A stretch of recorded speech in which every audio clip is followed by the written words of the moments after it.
Hey, thank you for joining in. You could be anywhere in the world, but you're here with us, so we appreciate that. And welcome to GTS. Yeah, guys, welcome to Yeah, GTS. What is this, a new month of June? My birthday month. it is. Woo woo. Oh, nice, man. When's your Happy birthday? birthday. Woo woo.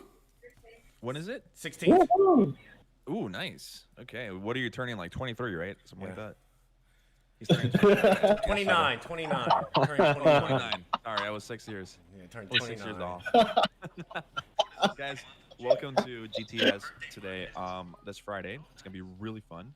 I really hope that we can, just have fun with you guys. The world is really crazy right now when it comes to political things and all that stuff. We don't want to make any political statements or anything aside from like our own personal thoughts that we've obviously put on social media and everything.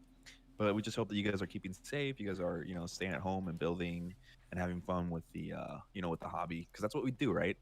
And the Gunpla community is very tight knitted, as in like we all look out for each other. So we hope you're doing well.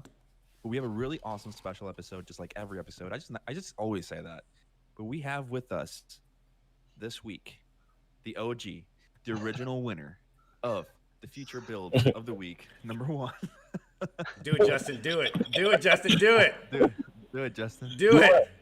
Good old Should I do it defense. first? Whoa, fan! No, gee. I don't know. Chris.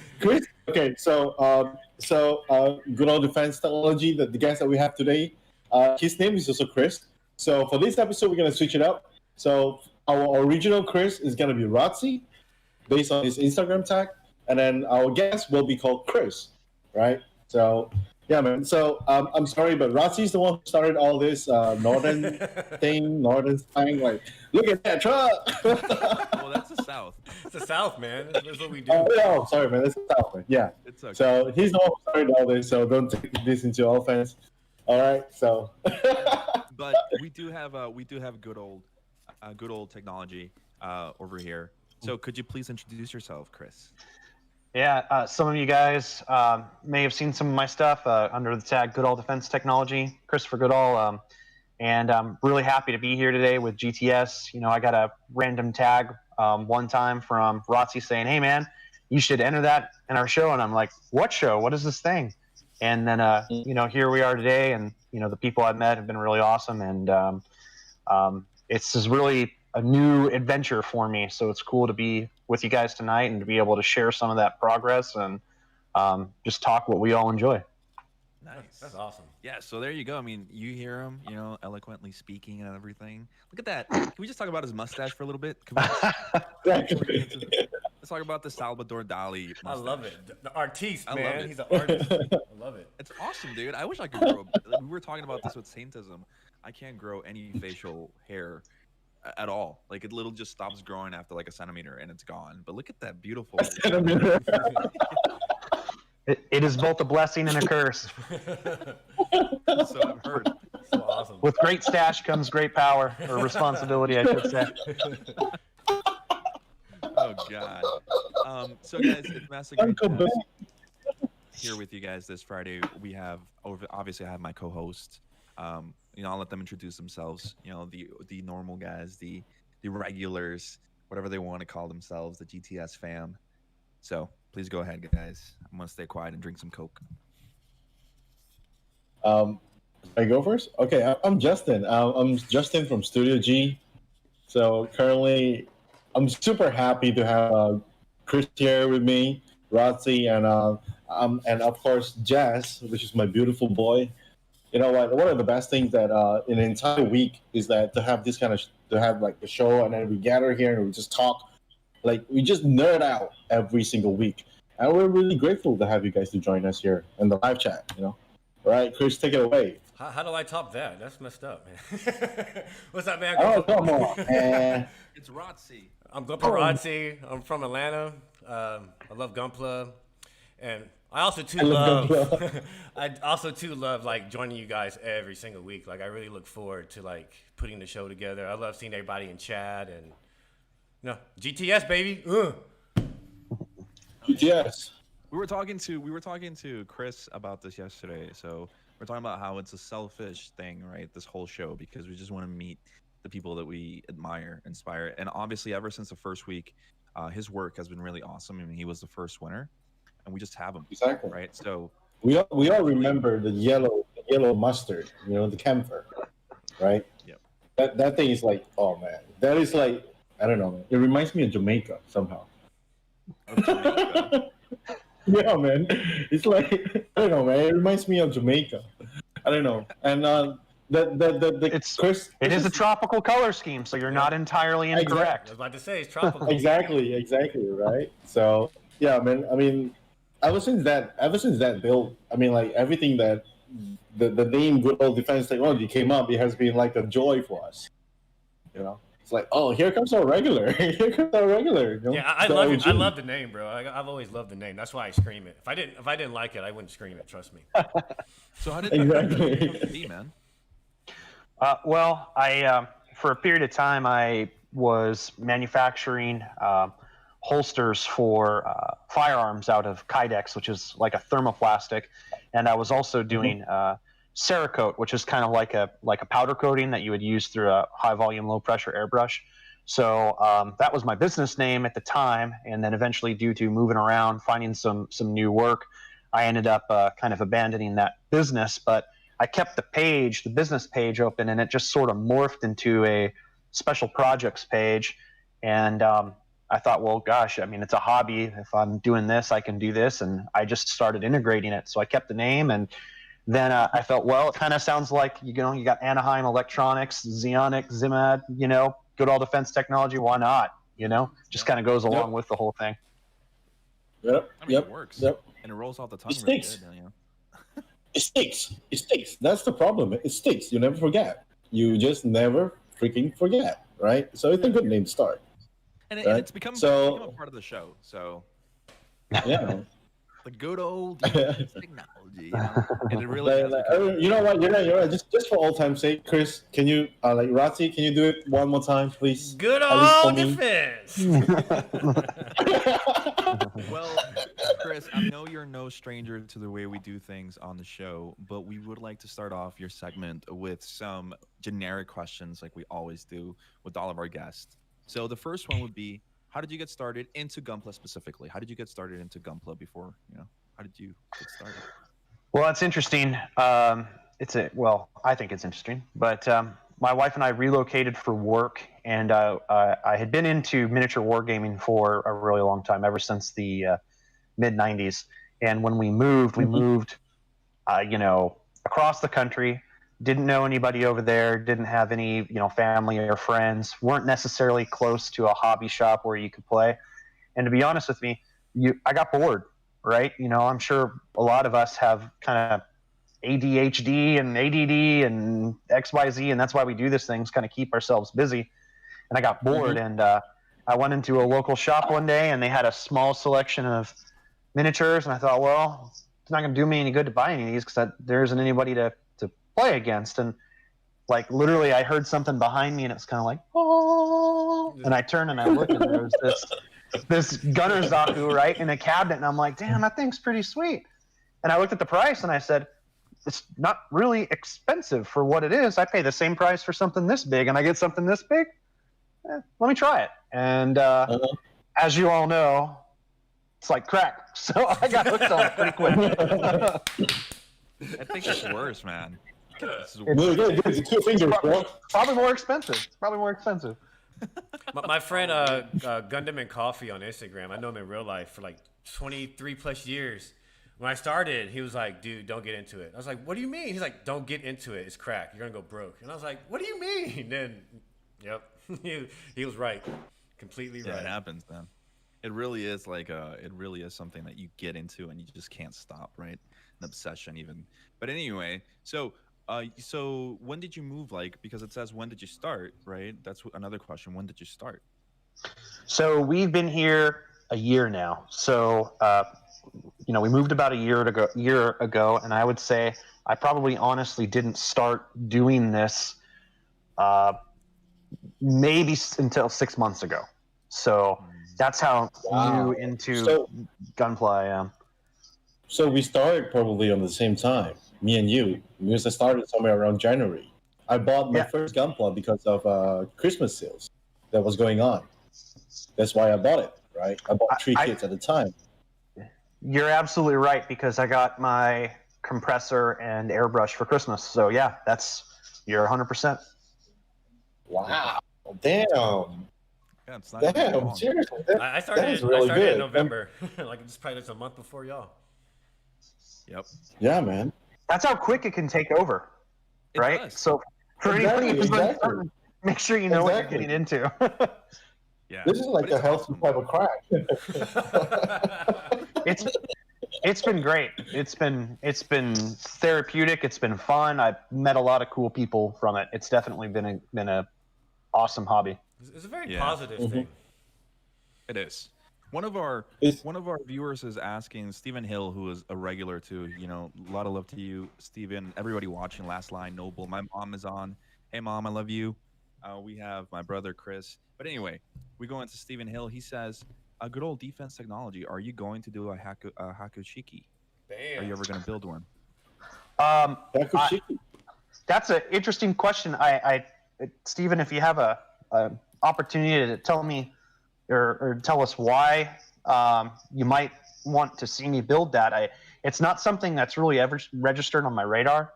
I have tried to immerse myself in the series as much as possible, but if you're starting from scratch, right, that's a pretty daunting task. So I haven't got to. Let's see, that's from Zeta, right? Yeah, that's from Zeta. I have no freaking idea You're at all, almost man. there. You're almost there. Chars, it's Chars too. Right, I'm getting there, and you know, it's funny because I know that suit's gold, and I'm not afraid of gold. I have a lot of gold Warhammer miniatures that I do, and you can do some really cool stuff with washes with gold. So actually, now that I think about it, that might be coming from my miniature background. That might make sense to do. I didn't plan on it, but I have some other miniatures that I can share at some point in time in the future, and it could be cool. Yeah, please do. Please Definitely. Yeah. Please do, man. Definitely. So, what was your first kit? What was your first kit, Gunpla wise? You already said it, but Right, it was the specifically it was the Luna Maria custom Gunner Zaku. ooh, yeah, that was a beautiful kit. I mean, I love the Zaku Gunner. you submitted. Yeah, it looks awesome. Looks really awesome. Gives it a Yeah. different. Is that the one you submitted to the show? It is, yeah. First ever. That's your first kit? Yep. Dude, you want to look at my first kit?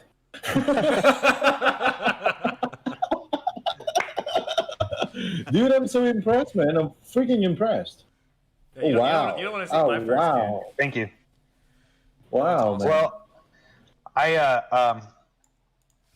I tried some stuff that I didn't ever do with because you can't really, you hand brush a lot of the miniatures, but something that large, an airbrush is really the preferred way to go, I think. And I had never airbrushed before that kit either, so I just really jumped right into watching some tutorials and I think I watched airbrushing tutorials for probably about 4-5 months before I decided it was something I wanted to try. I just watched them at night over and over and over. Yep. And it was like, well, I don't have one. I don't know why I'm watching this, but I think it really helped. It really helped. It's like mentally preparing you, to take the task. And then once you get on to the actual airbrushing itself, you kind of know what you're doing, right? But everything is experimental at the first time. But you know what? Given that the kit that you submitted, the Garner Zaku, it was your first, and it was your first attempt at airbrush as well. Dude, I'm seriously freaking damn impressed. Seriously, like I appreciate dude, that. I have as much respect for you right now as much as I have respect for you and your mustache. Seriously, dude. there was probably a lot of luck involved in it, and I think sometimes if you stick with what you know, and you try and apply that to something new, it helps it look a little bit better than if you just try something completely out of left field. So I tried to I tried to blend stuff that I knew before and just basically scale it up. Okay, cool. You evolved it. Yeah. When it comes, yeah, no, go on. I was gonna say I haven't painted anything that large since I was probably 12, when I would get A10 Thunderbolts and Harriers and stuff like that. So and those looked really bad. So I didn't learn anything back then that I was able to keep today. Mm-hmm. Lots of testers enamel. Oh yeah, the good Ooh, stuff. no, I don't like I don't like testers at all. I actually one of the first things that I bought for when I started, getting really into the hobby was testers thinner, and it was just I don't have anything good to say about testers at all. Just terrible Wait, experience. is Testers a brand? Yeah, it's a brand. Don't It's a worry brand. It's a Don't worry paint about brand, it. right? Yeah, don't worry about It's it. basically whatever everybody starts off with, and then No, if you and then if you ever look back to it, you go, "Why was I doing a model kit with nail polish? Like, what was I doing?" Yeah, testers is just bad. Is Oh. this you can get a whole set for like what, $12? think Oh, so it was like a super cheap option to start Yeah, with. well, yeah, it's a beginner, right? It's a beginner thing. Yeah. But yeah, it was testers. Uh-huh. It was bad. But when I was surprised when you said about watching videos for like 4 or 5 months. The reason, so I did the same thing, but like with kits and everything. So I did it with airbrushing, but it's more of a hyping myself up for it, if that makes sense. So for example, I ordered some premium Bandai kits for this summer, and I just been watching reviews on them over and over again, just hyping myself up. So it's kind of that mental kind of preparing yourself, like, yes, I want it, I need to do it. It's the same thing for airbrushing. You're just watching Airbrushing game is daunting. footage. You're just watching game footage for game time. Well, yeah, I mean, it's just you just do it, and it feels good, and it prepares you for what's to come, right? But anyway, Mm-hmm. so Oh, going on to 1 second. We gotta say what's What's up up? to Nico. Nico's in chat. I want to say what's up. what up, Nico? Go and say what's up to Nico and Steven too. Yeah, Nico's he's our boy. My bad. Go Anyway, ahead. Oh, Nico also started with Testers. did he really? Yeah, that's what he I started said. with He also started with Those are the OGs right there. Everybody who started with testers. Damn, I feel left out because I don't have testers here. We don't have testers. We'll send you some. And we'll send you. Oh, You no. need to paint a whole kit with it too. That's your Gunpla challenge. I would love to do a testers challenge. Just to shout out to them, the homage. Like, I'm gonna do it for you guys. You want to see him Sending the whole company. Yeah, man. All right, let's move on, man. Let's move on. Because what is the most, since you just started on Gunpla, what is the most difficult part of building and customizing a kit, in your opinion? Be honest with you, it's been a while since I've looked at things that had printed instructions, and I love how they send these things all over the world, but they're like kanji, like enjoy yourself, and sometimes you're like, okay, so the picture, it's like my IKEA furniture is sometimes easier to build than some of those instructions are. I mean, there have been a couple of times where I've cut sections that you weren't supposed to cut because they're supposed to slide in, but I think and you notice when you buy kits of different age, the quality of the instructions changes too. So some of the more recent ones are pretty easy, and then I think I did the FA78, and I was like, oh, this is hard for me to understand. It's not helping me. So the customizing aspect, I'm not heavy, so I can't really take a lot of credit for that. Some people do some really awesome customization, but I kind of apply again more of that miniature world customization to it. So like the forearm cannon that I made for my Gyaradoga, like that is Tamiya World War II parts and Warhammer parts, and kit bashing is just as much a thing in Warhammer as it is Gunpla or 1/6 scale or anything like that. So you just start putting stuff together and seeing if it works. But the assembly can be a bit of a pain. That FA78 took me like, I don't know, 3 weeks to finish building because it pissed me off so much. And I'm honestly not very good at posing either. That's not my jam. So again, it's a skill. People don't realize posing is a skill. Posing itself is really, really hard to learn. Really, really hard to learn because sometimes, I mean, like, it's like, especially even when you're really into like taking photos and stuff, like you have models posing for you, it's completely different with Gunpla because certain poses are just not achievable, So a lot of the time, I mean, the best way, the safe zone to fall onto is to just pose whatever the box shows. Try, I mean, at least you try to pose whatever that is shown on the box, right? Yeah. On the manual itself, right? No, yeah, posting is definitely a difficult aspect of doing this, but it's one of the funner parts of it too. Once you finish your kit, when you get it right, it's pretty awesome. And like you're like, nah, this sucks. Like, nah, this doesn't look good. But then when you get the right pose, like my comp, there's one where he's kind of got his shotgun crossed and he's got his beam saber and reverse grip Yakute. Yeah. Like that was just like, dude, that's badass. That's a cover right there. That's awesome. Yeah, that's an awesome pose. I took some pictures of my master grade Sasabi when I finished them. And I took some pictures and I tried to be really special with them where the Sasabi is kind of like reaching out for Char, who's just standing there, and he's got his like thing open, his cockpit open in the head, and I haven't moved him at all. Like I swear, like he's right there. You guys can see him over there. He's literally in the same position as I left him. Like Char is still being cocky and hasn't been on board. No, he hasn't been on board. He's just standing there. He's literally Damn, son. Damn. Anyway, going back to you, Chris. So obviously you get your inspiration. We kind of glossed over that question, but you were so kindly telling us yesterday about some inspiration that you got from people. And so guys over there in the chat, this is the inspiration of Goodall. This is how he got everything, because as far as we know, he began with miniatures and he transitioned over to Gunpla this year, right? 6 months ago, like you said. So could you share with us a little bit of, on slide number 5, who is Kenny and all of this?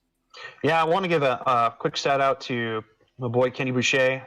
He is really, really big in the miniature world, not just Warhammer, but just miniatures in general. And his techniques, I think, are just absolutely incredible. He has a Twitch live stream under Next Level Painting. He has tutorials on Next Level Painting. And his tutorials were basically what I watched for months and months and months before I bought an airbrush, and I would just go back and I would rewatch them again. I would kind of, so just the basic airbrush operations. He has a lot of like 101 type videos and things like that, and they were essential for me to understand how to use that.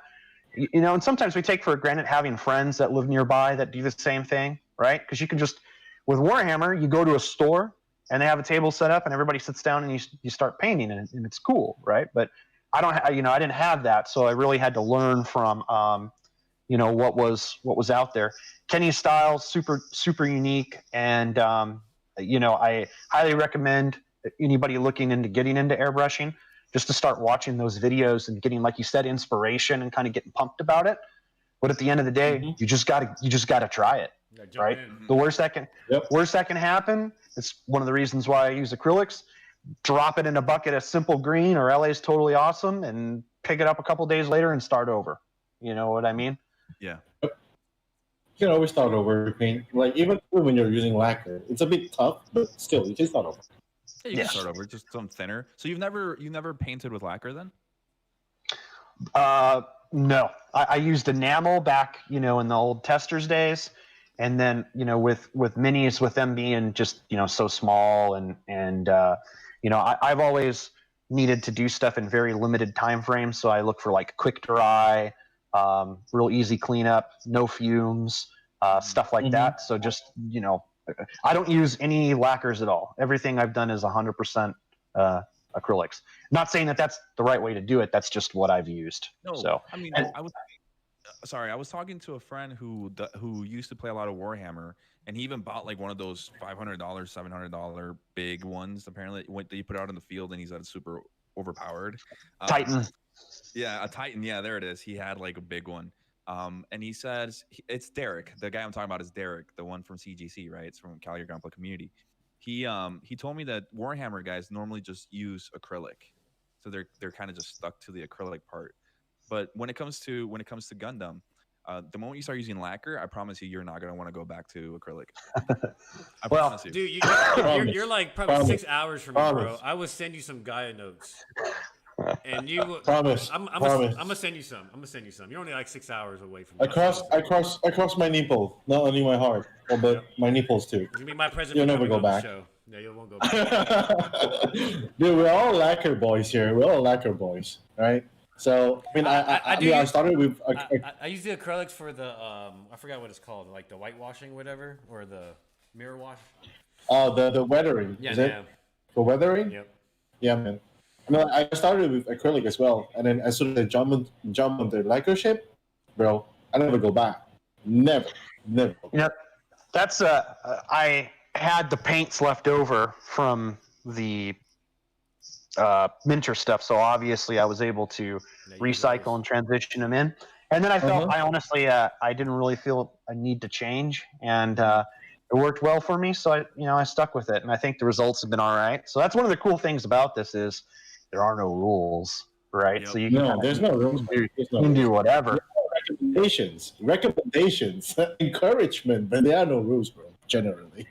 Yeah, you could just do whatever you want. Like I used acrylic for my inner frame on my Sasabi for my first paint job. All the inner frame is just acrylic, and I think it came out pretty okay. The acrylic part of it. I do prefer the lacquer though. I do hope that you give lacquer a try.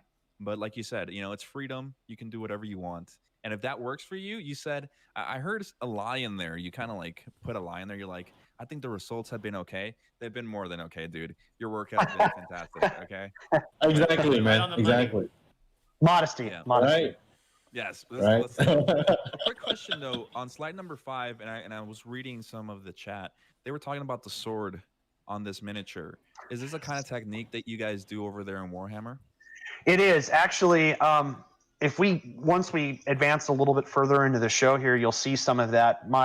The Zaku Gunner was the first model that I put out, so it was really kind of the first Gunpla that people saw that I did. So one of the big comments that I got from Instagram was the power or the beam axe that I did, and they were like, "Man, I spot a Warhammer player," and I was like, "You are 100% right because that is exactly where I came from." So, you're going to see in Kenny's example here, that was all done with airbrush and varying layers to get that kind of heat temperature. But you can do it with a hand brush and you can do wet blending, but that is definitely a technique that's used heavily for power weapons and things like that. So, we get these clear inserts for the weapons for Gunpla, and I just always feel like you got this awesome model, you paint it up bad A, right? And then you get this clear insert on there, and it's like, well, that's clear plastic, right? So Yep. I really wanted to try and take that technique and translate it over to the beam weapon. So I did the same layering that you see in Kenny's example right there. Did the real bright white light highlights, like if you had white hot metal, and it came out great.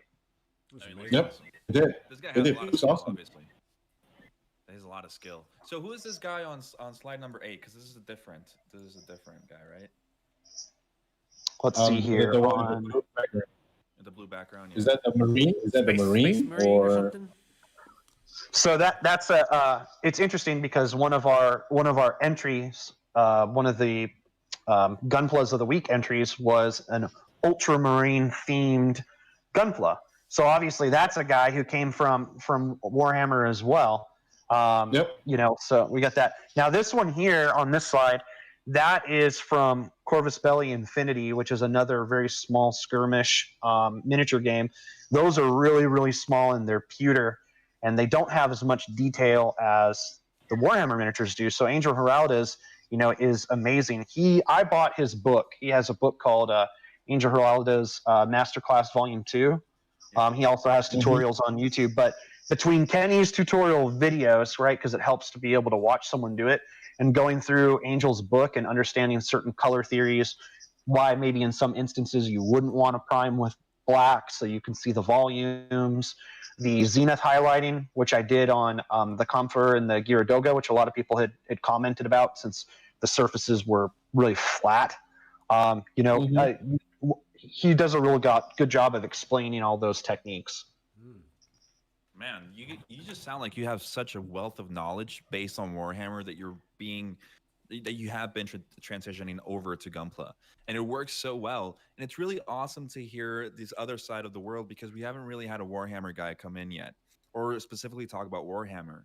We had Derek on the show, but we kind of focus more on the community aspect of things. But he's a very strong Warhammer guy, and I think we were talking about this yesterday, Chris, about the colors that these Warhammer miniature guys use, which are the colors that you use, and obviously we'll get more into that as we go on. They're very fantasy-like, right? This is Yep. like OG fantasy, you know, writing books on fantasy and all of that old stuff, you know, kind of like, anyway, I was talking about my favorite artist, which is Boris Vallejo, Mhm. when it comes to fantasy. So you have these strokes and it looks like that. It looks like that kind of painting. And it works really well. What would you call this color scheme specifically for like Warhammer? What kind of like, is it like pastel colors? What is it? Usually, you know, they're right. It's all about trying to create depth and kind of, you know, on something that's small. So it's a lot of real high contrast things. You know, not everybody does it that way. I mean, it's kind of technique specific, army specific, but you tend to get real high contrast. For example, Vallejo, right? They have their model air series of paints, which are kind of more geared toward, you know, Gunpla or military equipment. Real subdued, real matte, kind of earthy tones.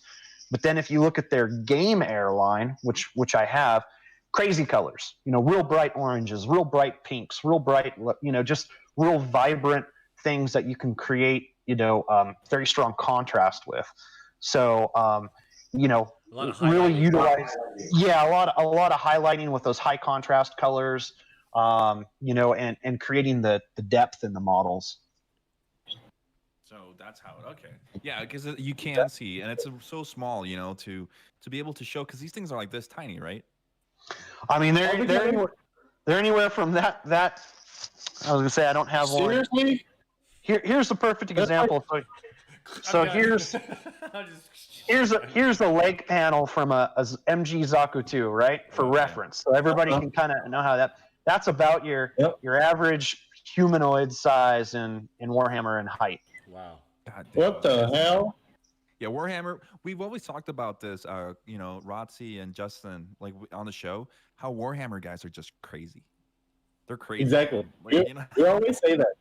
We always say that. I mean, like with the, I mean, I believe everybody saw the videos like Warhammer, like 40K or whatever, right? When they showcase every single thing, I'm like, dude, that's so crazy, and the diorama is so crazy, man. Seriously. Just And tables. I mean, like, They have to have dude, tables. the things are like this small. The things are like this small, man. Yeah, that's crazy. And you guys can paint like crazy precision. Right? Then they have armies. You learn a lot of tricks though. So I think that's what's interesting is if you start small, like I started small and the scale increased, right? You're learning kind of like the hardest that you can do, and then you're applying it to where you have a little bit more freedom based on size. So on the Warhammer miniatures, you learn a lot of tricks, and you let the different types of medium that you have at your disposal help you.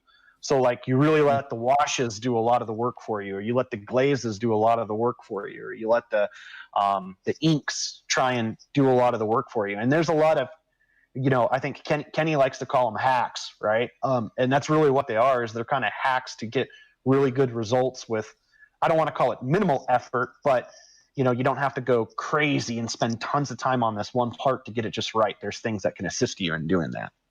oh, this is awesome. This is awesome. Nice. So on slide number 11, we have a different artist, right, from Warhammer. Or is this the MG Camphor? Yeah. What about slide number 6? We didn't talk about slide number 6, the Blood Angels. Oh. I mean, go ahead.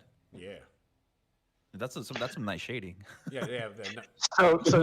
This is another one of Kenny's models, and kind of how I got to follow him was that he did paint a lot of Blood Angels, and that was the army that I played. So, you know, I kind of wanted to look at this a little bit more. So you can take a look at this example here, and you could see how you could apply that to Gunpla, right? Or tanks or whatnot, as far as the shading's concerned. So it's, you know, he's got some really interesting thoughts, and it's not necessarily stuff that you would think, right? Like for a lot of the red, the shading isn't done with black and then you back out the red. There's actually like a brown or like a burnt umber base layer in there. And then when you layer the red on top of the burnt umber, as it starts to dissipate into the black, it really looks like as if the red is kind of, you know, that your values are changing on it. So there's some really cool stuff that you could do. Yeah, this is awesome. It's pretty sick work, actually. That- That's some It's good really sick. Not just normal sick. This is really sick. Yep. You know, like it needs to go to the hospital. It's sick. Like, seriously. It's ill. It is ill. Look Exactly. Look, what is slide number 7? That thing is. I like that thing with the chainsaw and the rifle. So Yeah, man. that's kind of the closest thing that you could get in Warhammer to a Gunpla, which is kind of why I wanted to share that. That's an Imperial Knight. So those are about the height of an MG kit, right? Wow. Kind of like a smaller MG kit. So to give you an idea, right, of kind of, again, just taking those techniques and scaling them up, that's about maybe 11 inches, 10 inches tall. But you see a lot of techniques that you see people wanting to do in Gunpla, like the burnt steel or the heat damaged steel right on the end of that arm there. And then, you've got weathering present, base work as far as a diorama and whatnot, which is, where I'm trying to get to. I'd like to do a really cool diorama. I used to do those with Warhammer, but you got to start somewhere. So. Oh yeah. Yep. Okay. One quick question. Sorry. One quick question. So, is it appropriate if I raise my hand just like when we're in the classroom? Sir. One quick question, sir. Yes, Justin. All right. So, like in Warhammers, I mean, like, okay, for example, this knight, which is the size of like a miniature MG. So, is it detachable, the arms, the legs, or is it detachable just like Gunplas? They are now. Originally they were all kind of one-piece fit kits, but as technology has advanced, just again, if you did any like early '90s Gunpla kits, which was the last one I did prior to this, it's like totally different from where they are now. So now they have, what I would refer to as like hot swappable equipment. Like maybe you don't want the chainsaw, maybe you want a hand, so you can swap those out now. That's probably something that's really changed within the last 2 to 3 years, maybe. All right. So it's still pretty new. So back then, when you guys have to paint or even airbrush, there's literally, you can't take the armor pieces out. You literally have to paint on that thing itself. Some people crazy.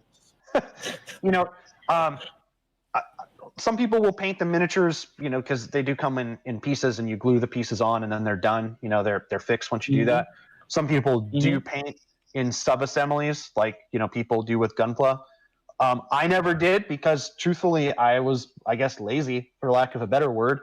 And I got so excited I wanted to put it all together, so I built it all together, and then I'd have to figure out how I got into the nooks and crannies, and that's where I let shading do a lot of the work for me. That's right? the fun part. So I see. I get the black in there, and I'm like, well, it's shadow. That's why it's not painted. It's shadow. Yep.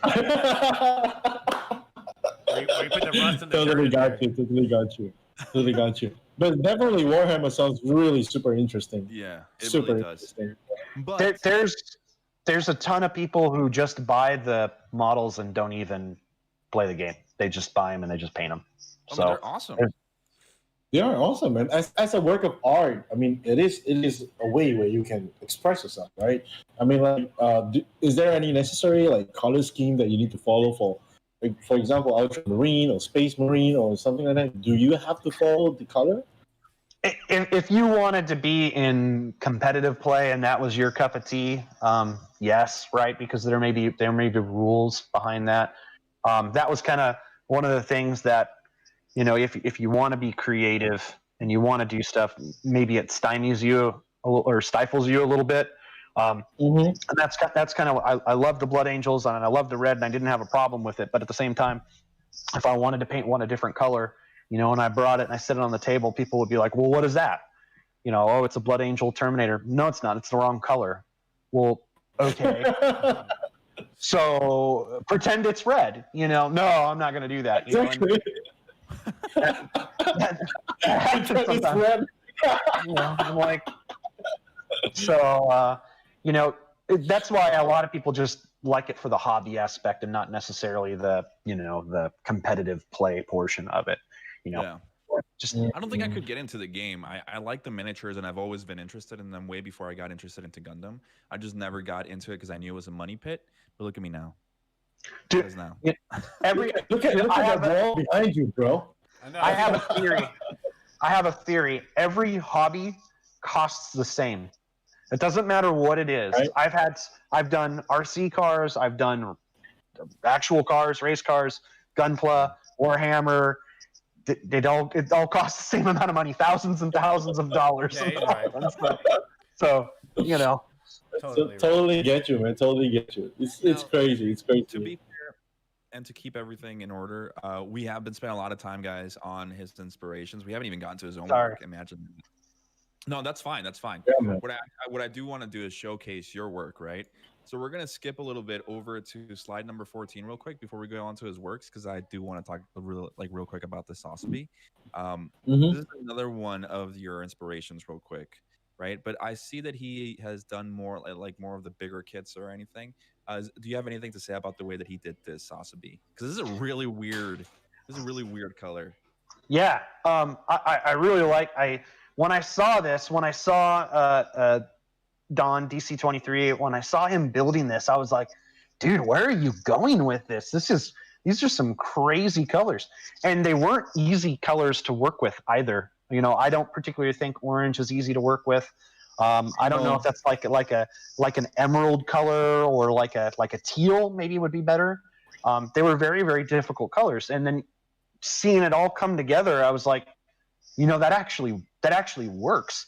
It's got that contrast, that kind of like that fantasy contrast, and he does do some fantasy stuff as well. If you follow his page, you know, just some like scale figures, and a lot of the stuff I've seen him do on the scale figures got translated over to this. So when it got assembled, I was like, you know, you talk about like originality and creativity. I mean, who would think to take this red model and just throw those colors at it? I know I wouldn't. You know, that's way outside of my comfort zone, you know, but he's been really helpful in, you know, his tutorial videos as well, because he takes some of those fantasy aspects and then is actually applying them to Gunpla. You know, so you can see the melding of the previous two inspirations of Kenny and Angel, and then you can kind of see it, who is also a Vallejo painter, actually, Angel Hernandez, and then and this is acrylics, of course, too. You know, so was really, really interesting to see that, and he does some really cool scale dioramas, really interesting stuff. So I'm a huge fan of his, and he's also been very, very helpful in answering questions that I have about learning how to do this, learning how to use the airbrush. Yeah, it looks so, and like you said, this color scheme is crazy. It's very unique. I want to say real quick hi to everybody who's still joining us. We have Kev Models, who's also from the Discord, Nicholas Tejada, like we said, Noble, Chris Dager. We have Sia, my friend, and we got some more. We got my mom still and everybody. Hey guys, remember we have a Discord, and you guys can find Chris on the Discord now. He's learned how to use Discord, right? I have. Took the old man a couple of days, but I figured it out. Actually, we've been teaching all the guests how to use Discord, feels like. Yeah. It's easy. It's easy. It really is. Like, once you get it, it's like, boom, easy. But anyway, guys, we're going to go on to his works, because like I've said it before, Chris has obviously, he comes from Warhammer. He started with miniatures, and obviously his first paintings over here, which we're going to see on slide 16, are his miniatures. So this is now his work, and it looks like we're looking at his inspirations. So this is just amazing work. So this is just hard. So this is one of my favorite models, because I did some special effects on it, and it's something that, you know, if you think about it, you can see those floating rocks right there, as if he's got, you know, this Dragon Ball Z type of thing coming up from the ground. That's really what Bandai gives us with, you know, the Xeon kits and the Rosen Zulus, right? They give us these wire things, you know, and I just kind of made my own. But this is a Terminator Librarian. This is about like an inch and a half tall, like just to give you some perspective. But a lot of the techniques that I used on this model, I use on my Gunpla. So you can see on his force axe, there's kind of a glowing effect to it. That's from a glaze that's put on top of white. I like to use that technique for lenses, you know, because it looks like optical lenses. So on my Gunner Zaku, I have instead of using the foil sticker or the clear plastic, I've used the glaze and the highlights with that. So you can kind of see there. You've got basically a white base. You throw the green glaze on it, you let it dry, and then you come on top of that with your highlights. But you could very easily, I'm sure if you look at that picture, you can imagine a circular optic, and those lightning highlights instead were crosshairs, right? Or they were a reticle of some sort, or they were light reflections, and you can create the same effect. Oh wow. Nice. Justin, Nice. real quick, it looks like you're going into the Matrix, dude. Dude, it's like Your face. it's now. like I'm like Yep. it's like as Chris is like describing the work, I'm literally like imagining layers of paint. Like this is painted on, and then he put on this, and then he put on the highlight, the glaze, and then the highlight, and all that. It's like it's totally playing in my mind. I'm imagining like what would I do if I were him? So it's like in my mind, I am practicing on how to paint this already. You know. It kind of reminds me of Exactly. the kind of reminds me of the Really anime cool. style of painting. Now they do the anime style for the Gunpla. Kind of reminds me of that in a way. Well, yeah, because it's outlined, right? Yeah. There's like outlines to it. Outlining, That, you gotta get the shadows right. You gotta get the highlights right. Like there's Yep. sun in certain Mhm. area. Yeah, like there's angles of the sun you have to match. It's pretty crazy. Yep. And I'm just thinking about like the hand painting skills, man. Yeah. Because I'm learning hand painting right now, right? Right. Seriously, hand painting skills. It's Hold all up your hand. my hand. Yeah, just hold it towards the camera. We want to see that pulse. Shaking, man. He's got. So it's Black Velvet or Crown Royal or Jack Daniels, and you just get real mellow before you start. So You just- that's why I'm good with the airbrush. I'm just like, yeah. It works. It just works. So on number 19, this is a really cool pair right here. We got like a little mecha guy in the back. What's up with this? So this is one of my favorite kind of pieces that I did, slide 19 and 20. It's the same slide, just different focus, so we can switch that in a minute. But this is a Blood Angel Terminator captain and a dreadnought.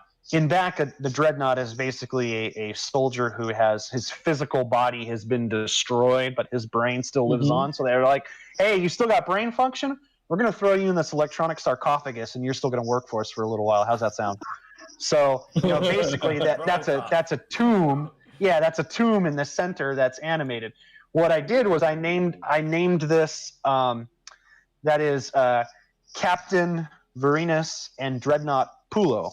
So if anybody's watched the Rome miniseries, that is the characters from the Rome miniseries. So I tried to make the captain look like the actor who played Varinus, and Pulo's just crazy and throws himself into death anyway. So that's why I named him the Dreadnought. But there's some really cool, easy techniques on here. Lots of use of washes and highlights. So again, talking about kind of the fantasy style, you'll see on the armor of the Terminator captain in his knee pad and around the vambraces, there's like a really exaggerated orange highlight on there.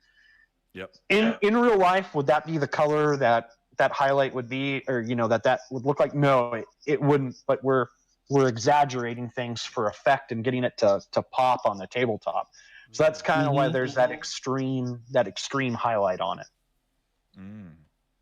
These little, I don't know if you guys ever played Maximo on the PS2 and like the old games.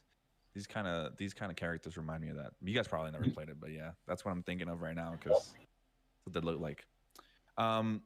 So on number 22, we have a little bit more of a complete kind of like palette. It's kind of like just green. Well, I like that. Yeah, I like. This is one. This is one. These are like this reminds me. Are they hawks in the first place? Are they hawks or like are they pigs or something like that? Because it kind of reminds me of like a monster version of the Angry Birds game. Oh, God. You have the pigs. You have the pigs like all deform and turn into monsters. Yeah, man. This is really cool. This is freaking cool.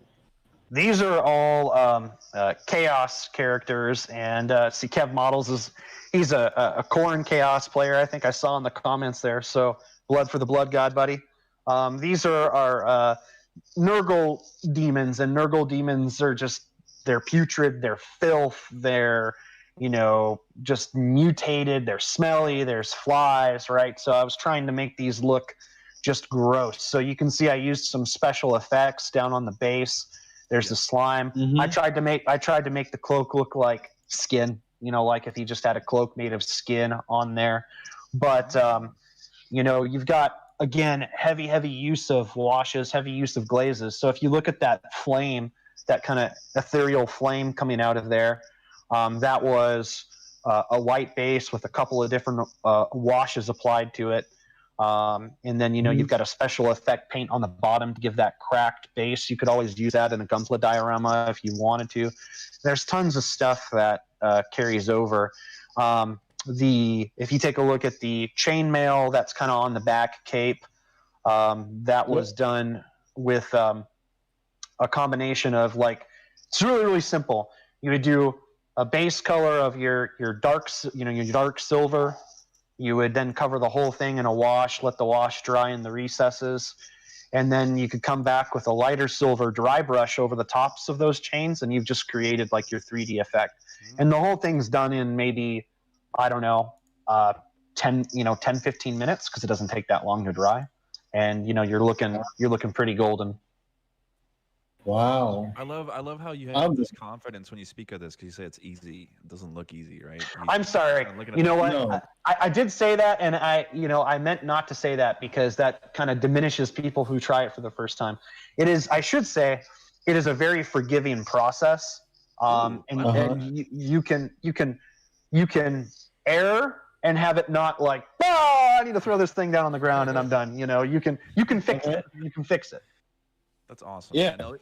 This is really cool work, and then you can see the fine detail. Especially what I'm loving about this piece is the base, how it looks cracked. That kind of effect. Then you have the glossy of the water slime too, right next to the slime. Yeah. You really does look like that. Mad props to you, Chris. This is really good work. Thank you. Question. Justin. Question.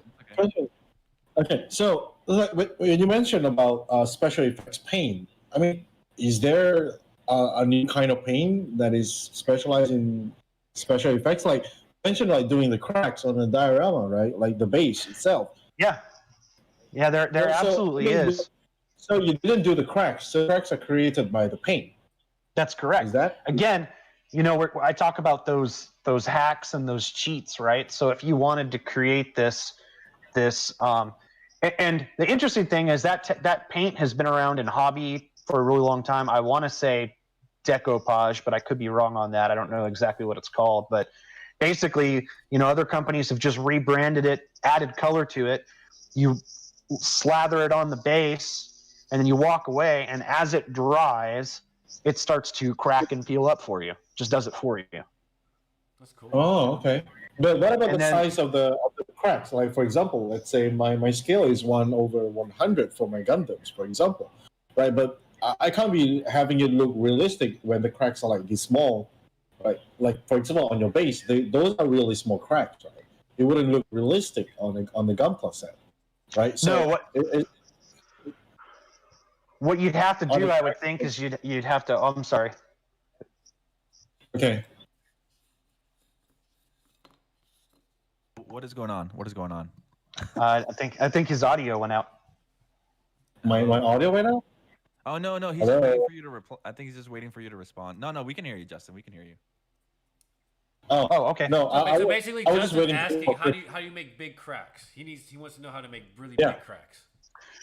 So I personally haven't tested it, but if I was to increase the scale, I would probably go to the hobby shop and get the actual paint medium that this small scale paint was derived from, because I would believe you would get larger cracks out of that because it's designed for furniture, right? Special effects on furniture and things like that.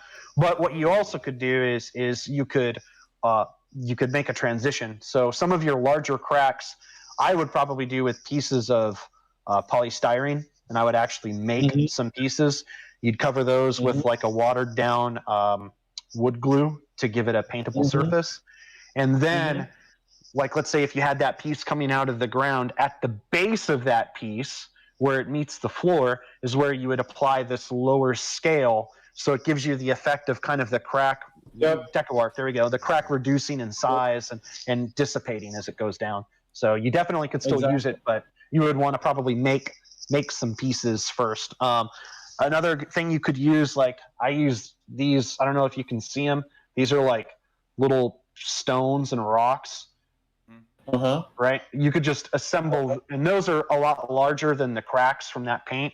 You could assemble those around the feet of the Gunpla, place them, glue them, and then just paint over the top of them. Those stones that I had floating on that other mini, those stones were those rocks that I just showed you right now. Damn. It's like it's true. You never stop learning, man. I'm learning so much from Chris. Oh my god, I love you, man. Oh my god. And Happy what to about help. slime? The slime looks wet even to today. That is considered special effects as well, right? Yep, that's just a really super thick snot-like substance that you could just dab on, and it dries, glossy, and you can change the opacity of it by adding layers. So just like one layer, it's kind of thin, almost if you could, you'd be able to see through it. But you do two layers, and it starts to get almost completely opaque, and then 3 layers, and you're done. You can't see through it, and it stays. I like how here in the slide, right? I mean, you can still see the droplets. Like there's a tiny droplet at the end of at the bottom of the. Is that a penis or I don't know? it's the lower intestine, actually. Oh, okay. Oh, cool. Oh my god, that is sick, bro. So yeah. So you can see like still there's a droplet. So I mean, like, to achieve that, is that within the model, the kit itself, or do you have to like make it stay there? Like make it drier. In that specific setting, I believe that, if I remember correctly, that was molded into the model, but it was not designed. It was not designed to be painted as such. But now, me being a Blood Angels player, and a lot of their iconography, they have these teardrops, and I have these teardrops left over from pieces that I didn't make. So it would be easy for me, again, if I'm going onto that kit bashing aspect of it, to just put one of those teardrops in there, and then it looks like a drop of liquid coming, and I could paint it whatever way I would need. Nice. Okay, thank you so much for the knowledge. I definitely learned a lot today. And Jason Sai is actually one of Ultramarine. He's the one who created Ultramarine. He's in the chat right now. He said that there's 3 kind of there's a crackling paint, paste, and medium, right? So there's a lot to play with. I definitely have a long road ahead of me just to learn about this kind of stuff. Ooh, but it's awesome. He did say deco art is hard to find now, discontinued, I believe, but a jar lasts forever. That's what he says. I believe if you go to, I use Hobby Lobby as an example because they have lots of locations over around the country. Winsor Newton, who makes a lot of art supplies and brushes. I believe Winsor Newton has some branded paste, crackling paint, crackling medium. I've seen it, and it's in pretty large jars. So like Jason said, a jar like that would last you a pretty long time. You'd be hard pressed to run out of it. Okay, cool. All right. So I guess enough about that. I think we should move on. We should move on to one of the first Gunpla you ever built, and also the one that has won you like the first week of competition here in GTS. Right. It's time to go to the your Gunner Zaku. I love that kid. Wow, I love that kid, man. The color is just hasn't been seen before, and I know why it reminds me of Jamaica or the tropical is because of the coconut tree. The palm tree. I remember now. Is that the coconut or is it the palm? I'm like, oh yeah. So this is it was straight experiment. I wanted to do something different, and I'm a huge history fan. So what I wanted to do was I wanted to take some historical occurrences in the UC timeline. Even though this is not a UC model, I understand that. I didn't really know that when I bought it. And I wanted to kind of create this spin on the Deutsche Afrika Corps, right, that fought in World War II in Libya, North Africa, and the paint schemes that they had. So I was like, DAK, what else turns with D? Oh, Daikun. So I came up with this idea of having this like Daikun Africa Corps of remnants. So what I did was I took that the DAK logo and replaced some iconography that nobody really ever needs to see again, and put the Principality of Xeon logo in there to try and kind of, put the spin on it. So it was a lot of fun. This was my first time airbrushing a model. So this is a combination of airbrush, Tamiya weathering pigments, and on this model, I did use Gunpla Real Touch markers a little bit. I have not used them since this model, but this is a combination of like a bunch of different things. And that's my little special. If you go back to that,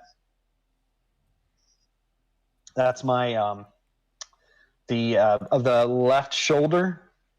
On the Scale Modelers Critique group, there was a challenge that people put out, and it was a picture on the back of a Chinook helicopter, and it was a stencil of Lionel Richie, and below it said "All Night Long." So someone said challenge, and I said accepted. So I made sure to hand draw my Lionel Richie on the back of my Zaku.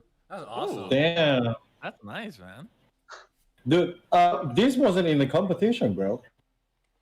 That picture? The Lionel Richie? No, It wasn't in the picture. It wasn't in the picture. No, I didn't really think it would make any difference in that portion or not, but I just thought it was funny I thought I'd point it out. This is detail. I would have gave you extra credit for that. All night long, bro. All night long. But what I really want to highlight is that what's with you and Zaku's, bro? He likes them. Why? I like grunt suits. It's one of those things, right? If we grew up, all of us grew up, and we, looked at the cartoons that we grew up with, you either liked the good guys stuff or you liked the bad guys stuff, right? It's just it's just one of those things, because they normally have two very different aesthetics. That's how you differentiate between the two of them. That's how you know who's good and how you know who's bad. Yeah. So I just thought the Zaku just had this kind of World War II aesthetic about it, like the armored trooper Votons had, and a bunch of other stuff, and that just being a kind of like a historian, that just spoke to me a little bit. So it does look a little bit like gas mask, right? Like kind of like it does. Right. It's the style helms. It's the color stuff too.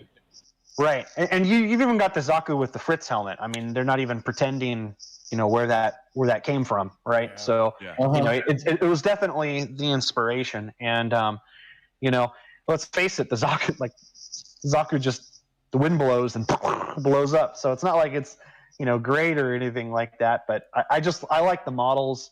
I thought the FA-78 was pretty cool, but Gramps doesn't really do it for me that much. That's just me personally. Which one? The RX-72? Yeah. Well, the Gramps. The cool thing about the Zakus is how different they are. Obviously, they're very unique. They're mono-eyed, and they're iconic. They're extremely iconic because you don't really see them anywhere else when people try to imitate them. But the day, a Zaku's a Zaku, and they're one of the best suits. They were one of the first, right? When we go, you said you're a historian.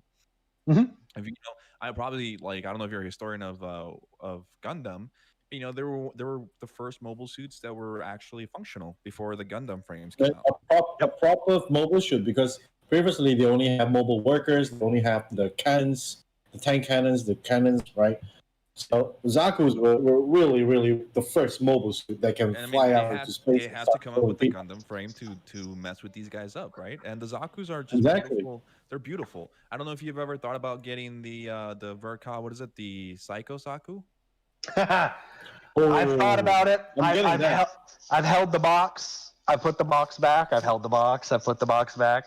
He just saw that. He saw that big booster. It was like, I don't know if I want to paint that big booster. That's a lot of paint. So I think you're gonna have some problems now with one of our friends here, Nicholas Tejada. He's like, "What? Yeah. RX-78 love?" Because he loves the RX-78 too. It's his favorite suit. Yeah, I- man. And he's the RX-78 master as far as I'm concerned, you know. Yeah. And I'll paint one up. I got a Riesel next in line. That'll be my first Fetty suit, and you know we'll go from there. All right. I think you made peace with him now. What he says on that. He can sleep soundly tonight. So going on back to your gunner, Zaku, over here on 32, I think this is the part that a lot of people messaged you about, which is the axe, right, in this effect. You want to talk a little bit about how you got to that effect, because you were talking to us a little bit about that yesterday. What exactly did you do to get this effect? So, what I did was Kenny Boucher has some tutorials that would really help in learning this effect, because you know, he shows you how to step those colors up, and I started with the base color for the darkest color that the axe was going to be, which you actually can see. It's hard to see in the photo a little bit at the angle, but you can actually see that the brown. it starts to fade into a brown on the metallic, right? So there, I'm not very good at what they refer to as object source lighting, which is what I was trying to do. I'm still learning how to do it, but the effect I was trying to create was that the glow was, you know, casting onto the axe itself. So there's some purposeful overspray of that darker color onto the axe. So I sprayed the whole thing that color, and then I came in and I took that exact same color and I added some white to it, stepped it up a little bit, and then I moved my point that I'm applying the paint forward a little bit. And then I sprayed it, and then I lightened it a little bit more, and then I moved that forward.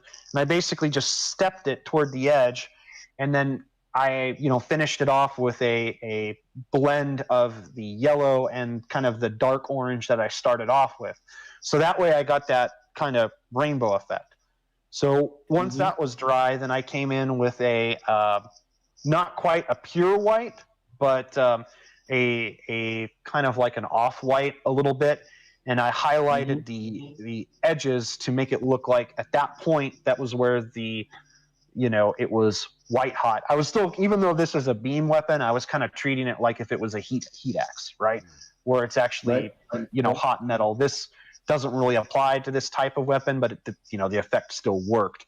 So I just highlighted those areas in the white, and it, you know, looks like an orc power axe from Warhammer 40K or something. But it came out pretty nice. It got a lot of good comments on it. It works. I'm gonna tell you one thing. It works. And when you said it doesn't apply to this weapon, it does. It's yours, like you said before. It's freedom, right? Like you could just do whatever you want to it. If you want it to be some water axe, make it a water axe. You want it to be some wind, it looks beautiful. That's the point. I mean, it's a beautiful. Right. Okay. One more thing. I have a question, sir. Yes, question time. All right. So for the axe itself, it's double layered, right? Because it's trying to imitate the beams effect, right? So when you're doing the double layer, do you do any masking? Because you got a white edge over there that is pretty, very, very well masked, or I would say separated the color, right? And then you got the other edge, right? So how do you get to achieve that without masking? Because I didn't hear you saying masking. I didn't hear this word at all. So how do you do that, bro? There was no masking involved with that. So I started that model with an Iwata Neo, which I think the one that I have is like a 0.4, and I did my basing with that. I did my priming with it. I did most of my color layering, and then as I got the hang of it fairly quickly, I said, you know what, I need a little bit more detail. So then I got a GSI Krios 274, which is a 0.2. Yep. So I was able, and that had the adjustable fluid regulator on it. So I was actually able to keep that pretty tight. But what I did was, like on that top layer, because I know exactly what you're asking, on that top layer, when I put the brightest yellow down and I got the little bit of overspray into the lower layer where I wouldn't want it, one of the cool tips that Kenny tells you how to do is to, if you've got a blended color, when you're done with it, to take like the cap of a bottle of water or something and take it and pour that blended color out and just put it off to the side. That way, if you ever need to come back to a color that you've mixed or blended, you don't have to try and get that color mixed or blended right again. You just have it right there. So what I did was I took my hand brush, and in those little edges and the crevices where I had the bright yellow overlay, I just went back to my original darkest mixed color, and I added it in and cleaned them up. Man. That for me, that was faster than cutting a bunch of like crazy jagged masking tape lines. Exactly, because one of the videos that I learned about that I watched while learning how to airbrush is the videos from Miniac. You know, Scott Miniac, one of the YouTube channels where he paints a lot of miniatures like Warhammer and stuff like that. And I noticed one thing is that you guys don't use masking tape at all. I mean, they're tiny. They're super tiny pieces. Imagine putting masking tape on those things. It'd be headache. Exactly. Even when, no matter whether hand painting or especially when they're airbrushing, they don't use masking tape at all. So this is like a total different realm that we can totally take notes from. You know, when we're doing our gunplas. To be truthful, I did use masking tape on my Gira Doga. Had to. Oh man. Yeah, you have to. So I'm not going to say that I don't use it at all, but I mean, some people in the miniatures, they're crazy and they use liquid mask, which is super awesome because you could. But I haven't even. That's too crazy for me. I heard that one from my boy, my favorite. It's a Gundam. He actually uses the liquid one too. He uses the liquid, and he says it's a godsend. He says it's amazing if you know how to use it. It works better than masking tape, and I've been really kind of like wanting to get some of that. Peel it off. You just boom, it peels off. That's it. Goodbye. Like you don't have to worry because since it's liquid, you can just shape it to whatever you want. You don't have to cut out pieces and everything. That's definitely a realm I want to tap into because masking. I don't know if like you've watched the show, but a lot of of our guests they hate masking. Everybody masking is one of the worst. Yeah, I know who's number one. It's Gundam Guardian. Hates masking. Yeah, exactly. Yeah. Bart's like I hates masking. Yeah, man. Bart. He's doing a lot of masking on his barber toast right now too.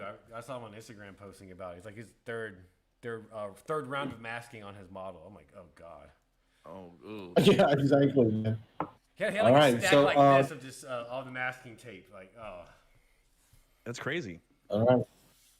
Exactly. But the more you mask, the better it looks, though. Oh yeah, it is. It does. Right. So can we look at slide number 41? So this is like a really, really funky color scheme you did. It's still a little bit of African tone, I would say. Yep. Slide 41. Right. It's still a bit of African vibe. I think this is where I'm getting your Jamaican vibe from. Right. It's like, I don't know, man. It's probably I don't know, Africa vibe. So this is another one of my I created this as being kind of the leader of the Daikun Africa Corps remnants unit. So again, I carried the theme over onto his shield with the palm and the Xeon logo, which I just freehanded on there. But this is a German splinter camo theme. So I used historical colors. I got the right colors from a kit that Vallejo had to at least make sure I was using the period appropriate colors, and try to do a little bit different with this. I went into some rust application, again using some special effects, using some of the Mecha Color rust texture as well as the washes. Used some of their oil textures, dried earth special effects.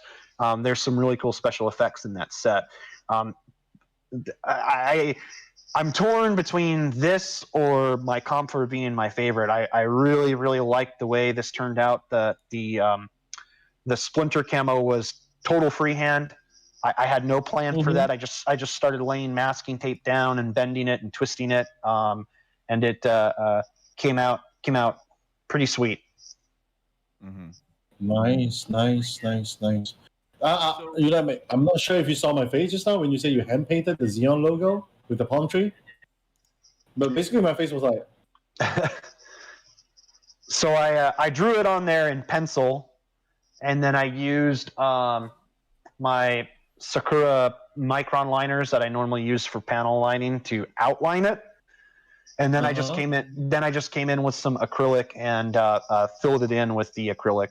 That is really really clever. I mean, I'm not sure whether it's clever or am I stupid, because the only thing that I could imagine in my mind is like you putting with the brush, like you started hand painting. Oh no. Okay, I'm stupid. I'm stupid. I'm stupid. I'm sorry. I couldn't freehand that with a brush if I tried. I could draw it, it's a lot easier to just write directly on there. Oh. Guys, this is a GTS exclusive. You know, like you guys learn every single thing. You guys learn everything new like every single week, right? So just like how we did. So, just getting, real quick. So you kind of went on to like how you said you in your mindset he's like the leader, right? Mhm. So would you say that your color scheme from your Zaku gunner to this one and to your next one is it because I think you mentioned you're trying to build a squad? Correct. Okay, so that's because because now whenever I think of you and your work, I always think of this color. So Yeah. go on. Oh, it's one of those things where like that. I'm working on the last member of the unit right now. I don't plan on sharing it too much because it might be more of the same. But the idea was that once I had these 4 units or so together, that I would put them together to make a diorama. In the desert somewhere, just getting shot up, struggling. Just trying to hang on. Yeah. Dude, Yeah, my GM will be sniping from Yeah. my GM will be sniping from far away. I got this shield that I'm working on right here. That'll make a perfect target for your sniper. Oh, nice. My GM will be sniping all the way from Malaysia.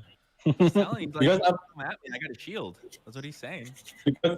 Because I'm to be honest, I'm gonna be building 3 more GMs to make it 4. Right? Like to be like almost identical but a little bit different because they are characteristic and the function itself. We have the scout and then we have the close combat and all that. So I am doing something like this, like, and then properly make a big ass diorama just for it. Making Making the squad. Whoa. Making the squad. That was my idea though, way long time before. That's why I'm getting all the GMs that I'm getting. That was my idea. Oh. From what I I'm only getting GM Sniper 2. I'm only getting GM Sniper 2s. They're all gonna be Sniper 2s. No, at the end I'm not getting the freedom. It's freedom, and you can do whatever you want. exactly. Like for me, like one of the things that I felt really cool, like when you said was, I love the grunt suits, right? Grunt suits to me are also very cool. Judging by the gym special episode that we had, that's why I'm trying to get my hands on all the master grade gyms that I can that are like really cool. So the fact that you're even thinking of the squad thing and just the fact that you even put it into historical, like actual historical things going on, and you're putting your own like thing into it, it's awesome. And I can't wait to see what else you can bring to this. Now, I do have a question though.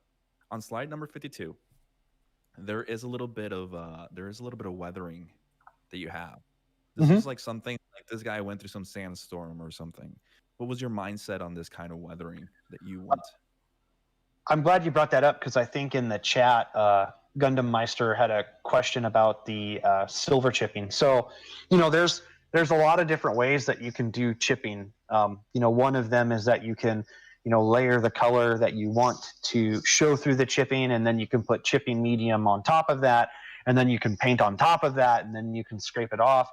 I don't have the time for that, when I'm doing these. So the weathering that you see here is pretty gonna shock some people. It's literally this sponge dauber. It was a $2.99 sponge dauber that I got at Target because Target was open during the lockdown. They got a couple of different sizes.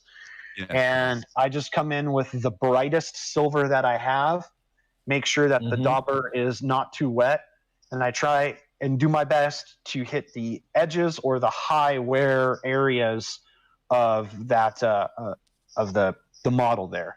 So all of that kind of bright silver where it does look like this, the sand kind of blasted the finish away. That's all just with this dauber. Nice. So the trick itself is to not team any of the paint down, just straight on dry dabbing, right? Yeah, I said, I actually on this model, on the feet, I used the chipping medium technique. and I liked it. It just took too long to do. It was an extra step, and for me, it didn't necessarily look any better. It didn't. I had the two pieces side by side, and I was like, well, this took me an extra minimum of 30 minutes while I let the chipping medium die, but it didn't really give me any different results. So I just said, screw it. I'm going to come in with a coarse sponge, and I'm going to start sponging these areas a little bit, and it looked great. I loved it, and I said, okay, done. I'm not going to mess with the chipping medium anymore. Nice. Cool. Nice. Cool. Yeah, it came out Definitely. pretty cool. Very, very nice. Very, very nice. So Right. now, leading on to your most recent work, I think we go on to actually slide 55 first. On slide 55, Yes. this is I put this because you told me to put it right here, but it's very important. You said this is very important. Yeah, I think so. So this was a model that was done by an individual on Instagram who I'm now friends with, and I saw this come through on the feed, and I was like, man, that is a gorgeous Messerschmitt 109, right? And I loved the color scheme. It's a tropical color scheme historically. So I'm like, hey, you know what? Let me think about this for a minute. The comfort, right? If your Zaku's kind of like your infantry, your grunt, right? And the Gyaradoga, I've built him kind of like a tank, right? Well, the comfort is kind of more like a fighter, right? It's fast. It's not very well armored. We all know that, right? Swiss cheese. So I thought, all right, well, let me model this comfort after a fighter plane. So I reached out to my buddy Plasticapada on Instagram, and I said, hey, man, I really love your model. I love what you did. I love the weathering. I love the color scheme. I would like to translate this over to my Gunpla.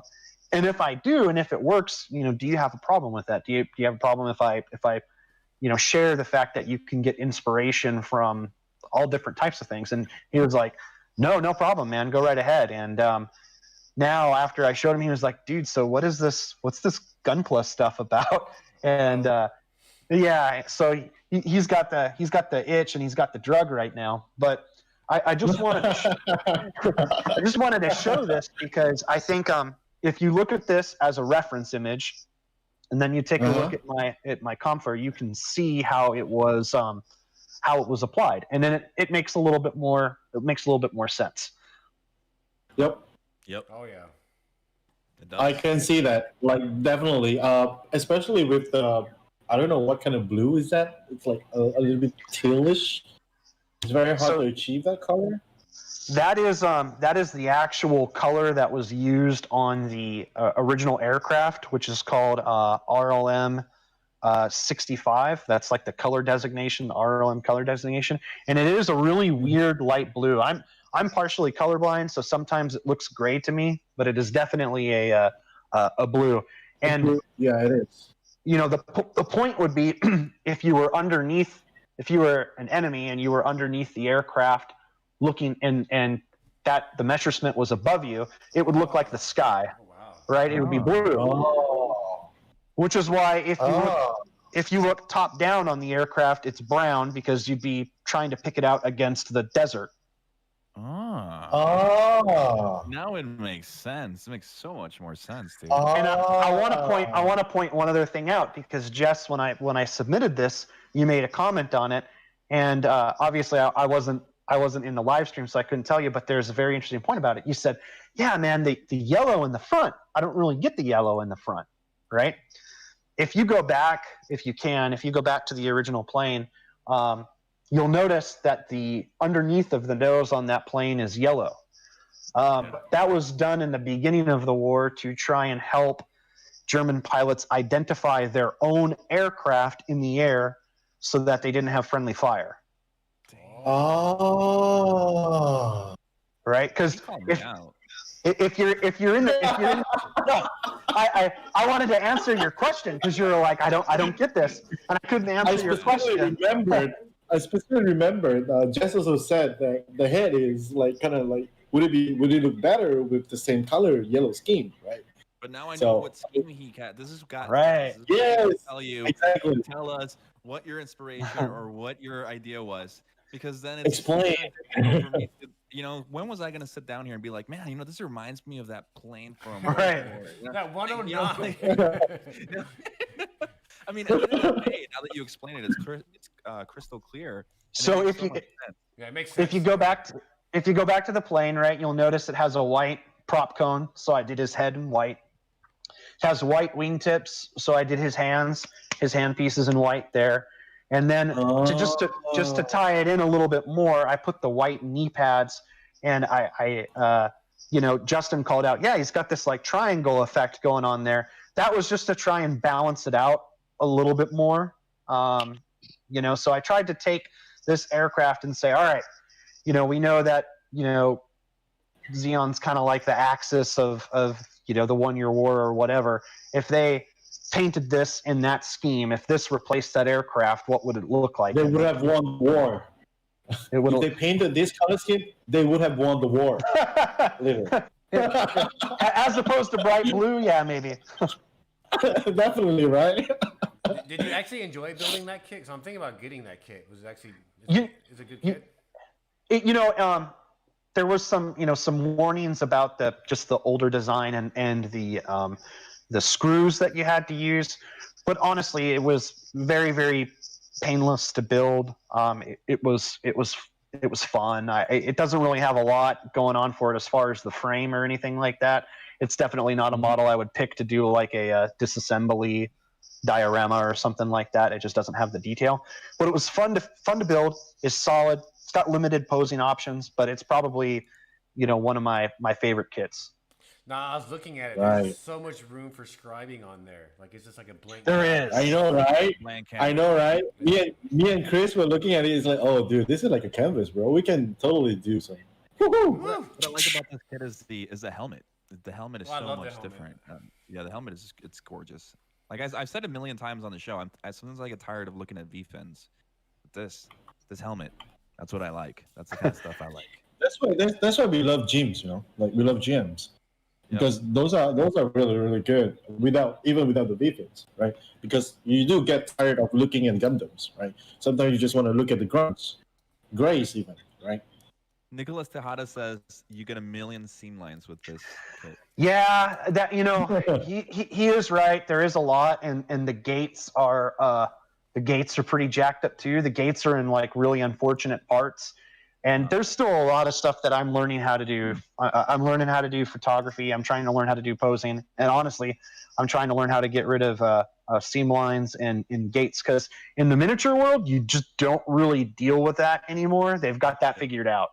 It's all like 3D CAD design, and they put them in places where they don't even need to be, and it's like not even a problem anymore. This kit, like on his helmet, you've got the two kind of vents.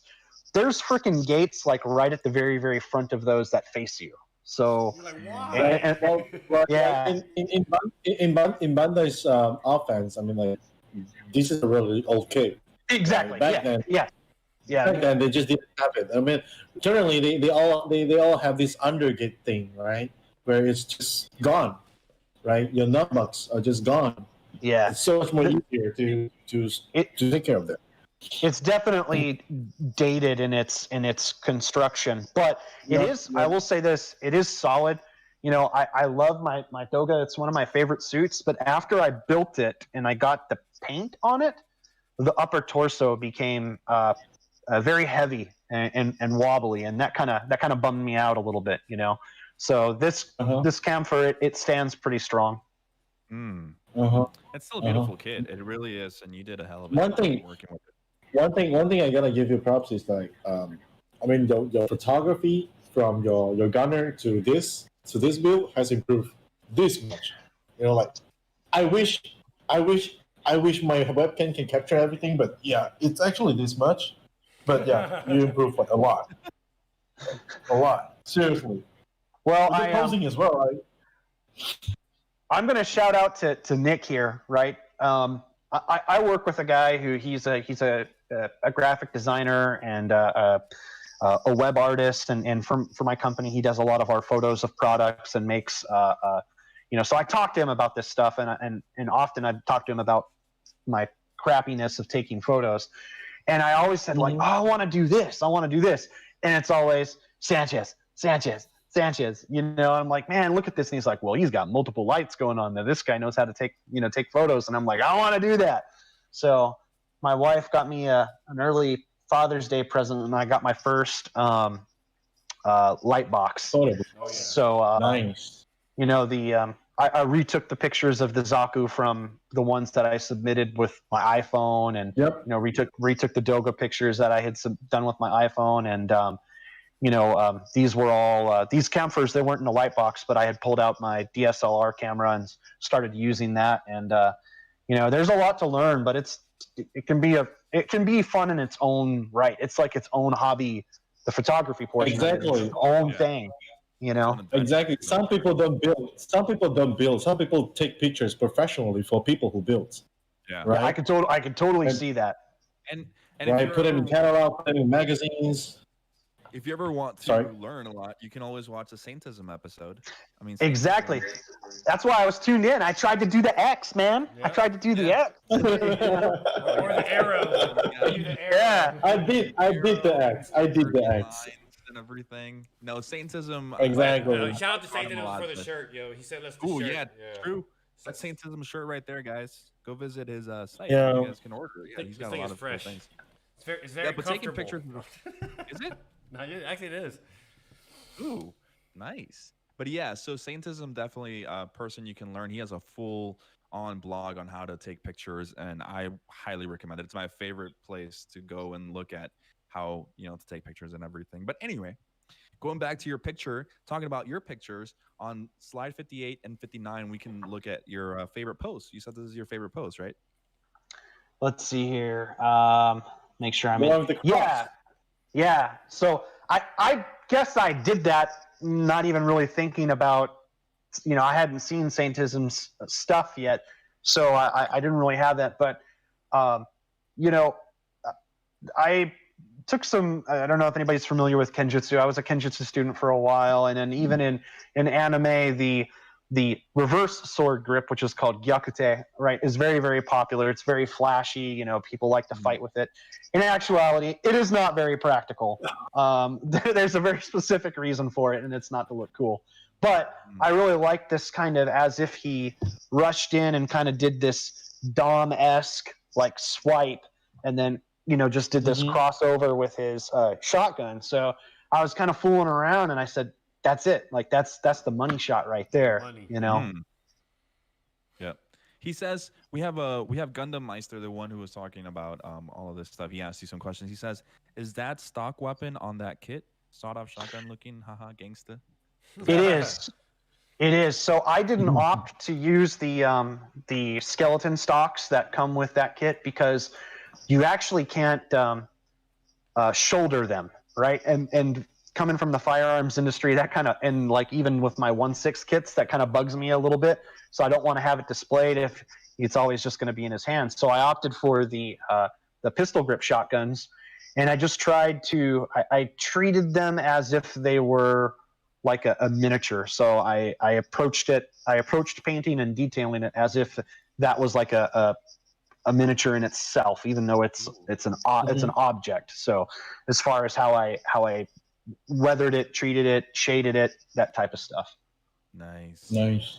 Very Definitely good work. nice. Very, very good. Guys, Very, if you guys very wanna good. Go check out Chris's work. Make sure to go give him a follow at good old defense technology. I still have a hard time. Rotzi, take it away. Rotzi, take it away. I can't do it on Come on, command, we're man. waiting, man. I can't do it on command. I'm gonna help everybody out right now, right? I'm gonna help everybody out right now. It's all good.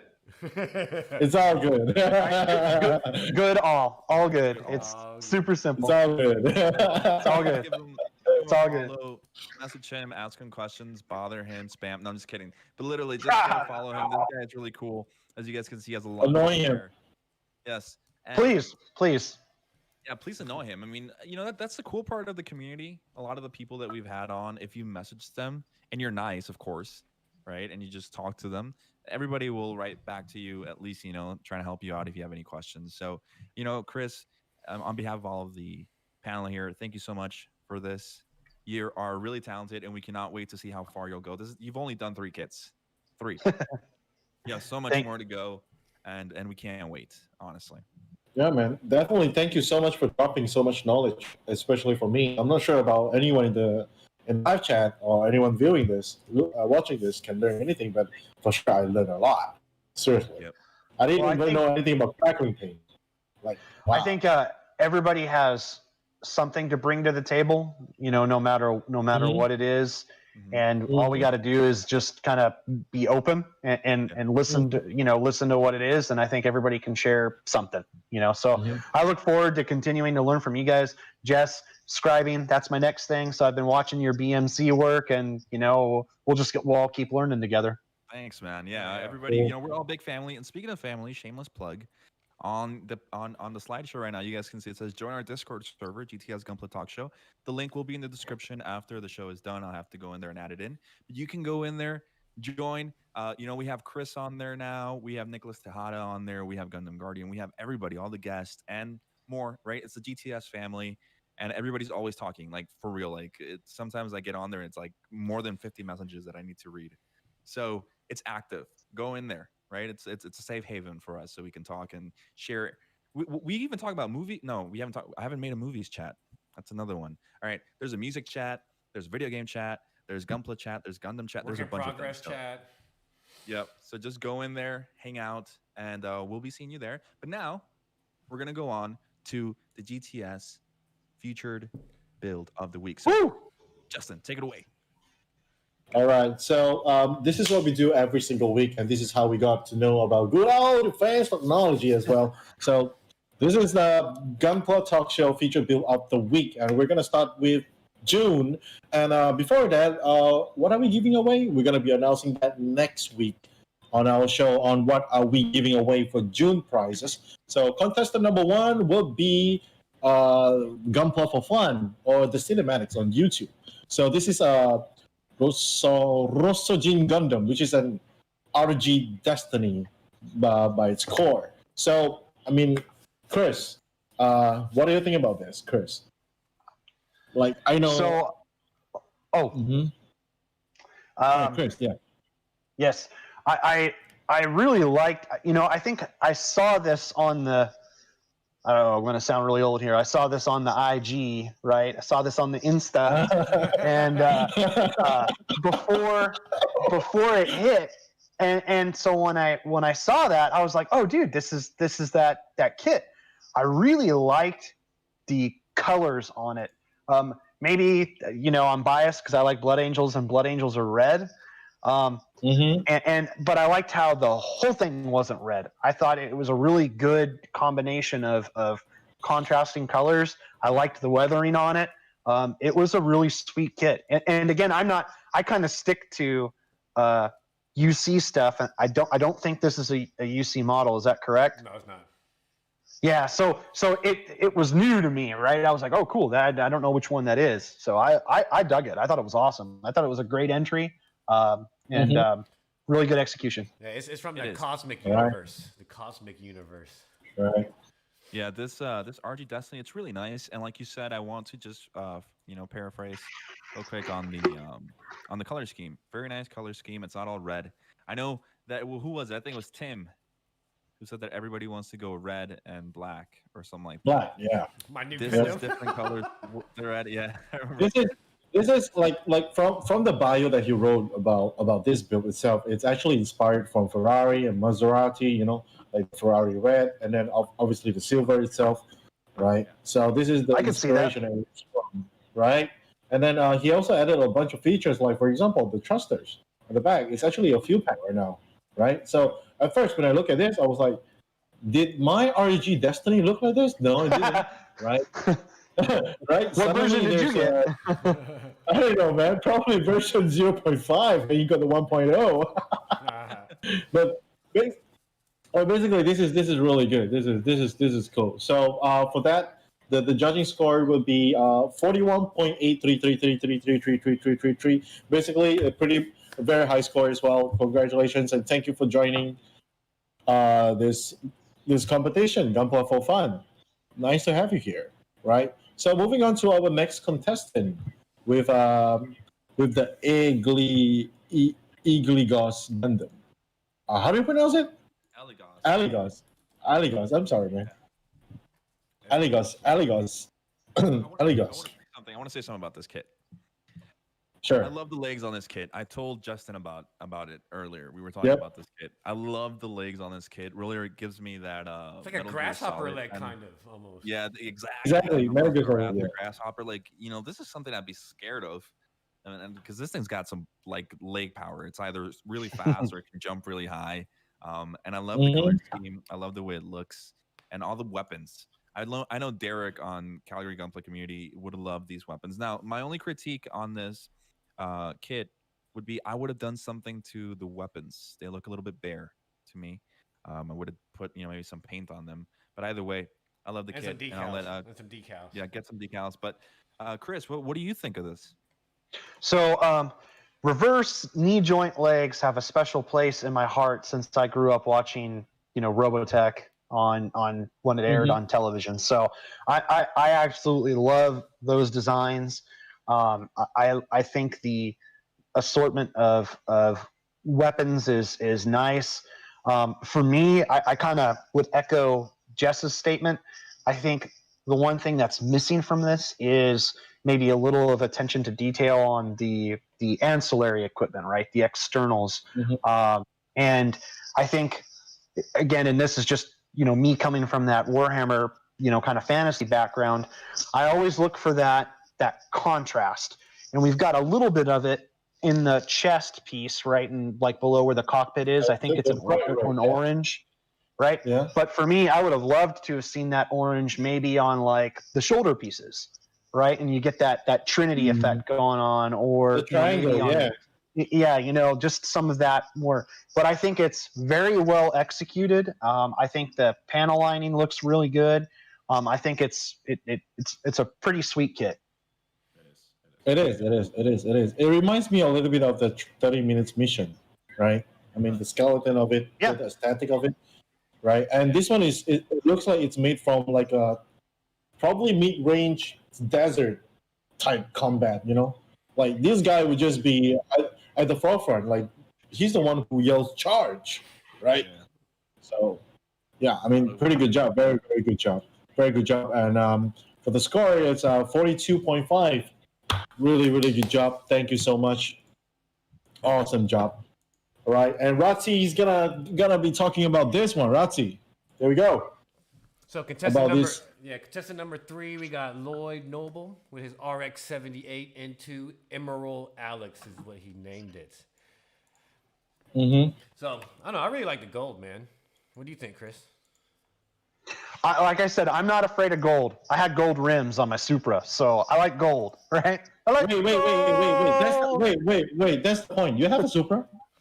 I had an older Supra. Like I said, hobbies, right? Yeah. They're expensive. No. So, I'm specifically talking about the old Supra, not the new Supra. Come on, the old Supra, the OG. I had an MA61 with an engine swap on it, but that's a story for another day. But I love gold. I don't like gold jewelry, but I love gold accents and I love gold on this. I also really applaud the use of that emerald green with the gold. They go together, and I think Gundam Meister, he called it out in the chat here. That's a rare color scheme. I would agree with that. I don't know, when I've seen this. Now I had to score it lower because it was an Alex and it did just Swiss cheese the comfort, but that has nothing to do with this. I just got to throw this out there. But no, it really, really cool. It's a kit that I've been interested in doing, maybe for myself. That could be another Fetty suit that I decide to swallow the pill on. But I liked it. It was cool. I like the color schemes, and it looks pretty solid. Yeah, get the Alex 2.0 if you're ever looking to get into one, Chris. The Alex 2.0 is awesome. But yeah, this is great. Noble Mecha is one of our regulars on the Discord and has always been here watching the show and everything. So very great work. It's very original. You never see that, and it looks beautiful. Honestly, Noble has been submitting for quite a lot. He has somehow become quite of a regular, and you can really see that his improvements over time, right? Yep. So I can literally see him going somewhere one day with his progress. Really, really good. Nice. That's awesome. All right. And then he got a 42.6666666667. I hope I got enough six in there. Right. Really, really good job. Awesome job. All right. Very Awesome. Awesome. All right. So Awesome work. contestant number 4, we got Gunpla in Miami. Next, we're gonna have Gunpla in Florida. So this is Gunpla in Miami with I don't know how to with the Doga, right? So for this one, it's actually like from his bio, this is actually one of the entries that he will be submitting for GBWC. So, but I mean, like we said here, we are not gonna be judging on the diorama. We're not gonna be judging on anything other than the kits itself, because it wouldn't be unfair for everybody else, right, who didn't submit the diorama. So for this one, me, Chris, and Chris, Ratzi, and Jess, we talk about it, and we are only going to judge on the Doga itself. Okay. Yep. Right, Jess. But that diorama is. You told me though. something. Oh yeah, man, that diorama is definitely awesome, man. So Jess and Ratzi, I would definitely hear some of your inputs on this So kit itself. I love this. I love the Doga because it reminds me. Well, it should remind me because this is before the Sasabi. So this is where the Sasabi came from. Actually, before the Sasabi, and you can see obviously a lot of the inspiration. Now that's just about the kit itself. Now onto the paint and everything. This is very reminiscent of the original color, but it does seem like a different shade. I like the orange. I like all of this. I love this kit. I'm just gonna say it. I just love this kit. I love the helmet. We were talking about the helmet. This helmet looks like a dragon. When you look at it from the side, and it's the same thing with the Sasabi, right? It looks like a dragon, right? It's got that beard, you know, those big. It reminds me of an eagle's beak, you know, at the end of the helmets. Yeah, right. The eagle's beak, right? Yeah, the little thing. But I do love it. But I see a lot of detail with panel lining and things of the sort with scribing, and like it looks really nice. It just works really well. I do feel it's a little bit too green for my liking, and I know I've said this before. I don't want any more troubles with Dynamis, but I don't like the Dynamis green, and I'm not really a big fan of the green color scheme on a lot of things. This one, I would have changed a little bit of the green and maybe added some other colors, but the orange works really well in contrast with that. So I applaud that part. But I don't know what Chris has to say about this. One thing I do like about this was the change from the original scheme that had the yellow, which I think that's Yune Gus's Doga, right? And I just never really cared for the yellow on that, so I like that. We got rid of that, and the green on this makes this feel a little bit like a kind of like an entry level grunt suit to me, and I don't think it has the suit itself is kind of like I think it's a little bit more advanced than that. But the technique is done really, really well.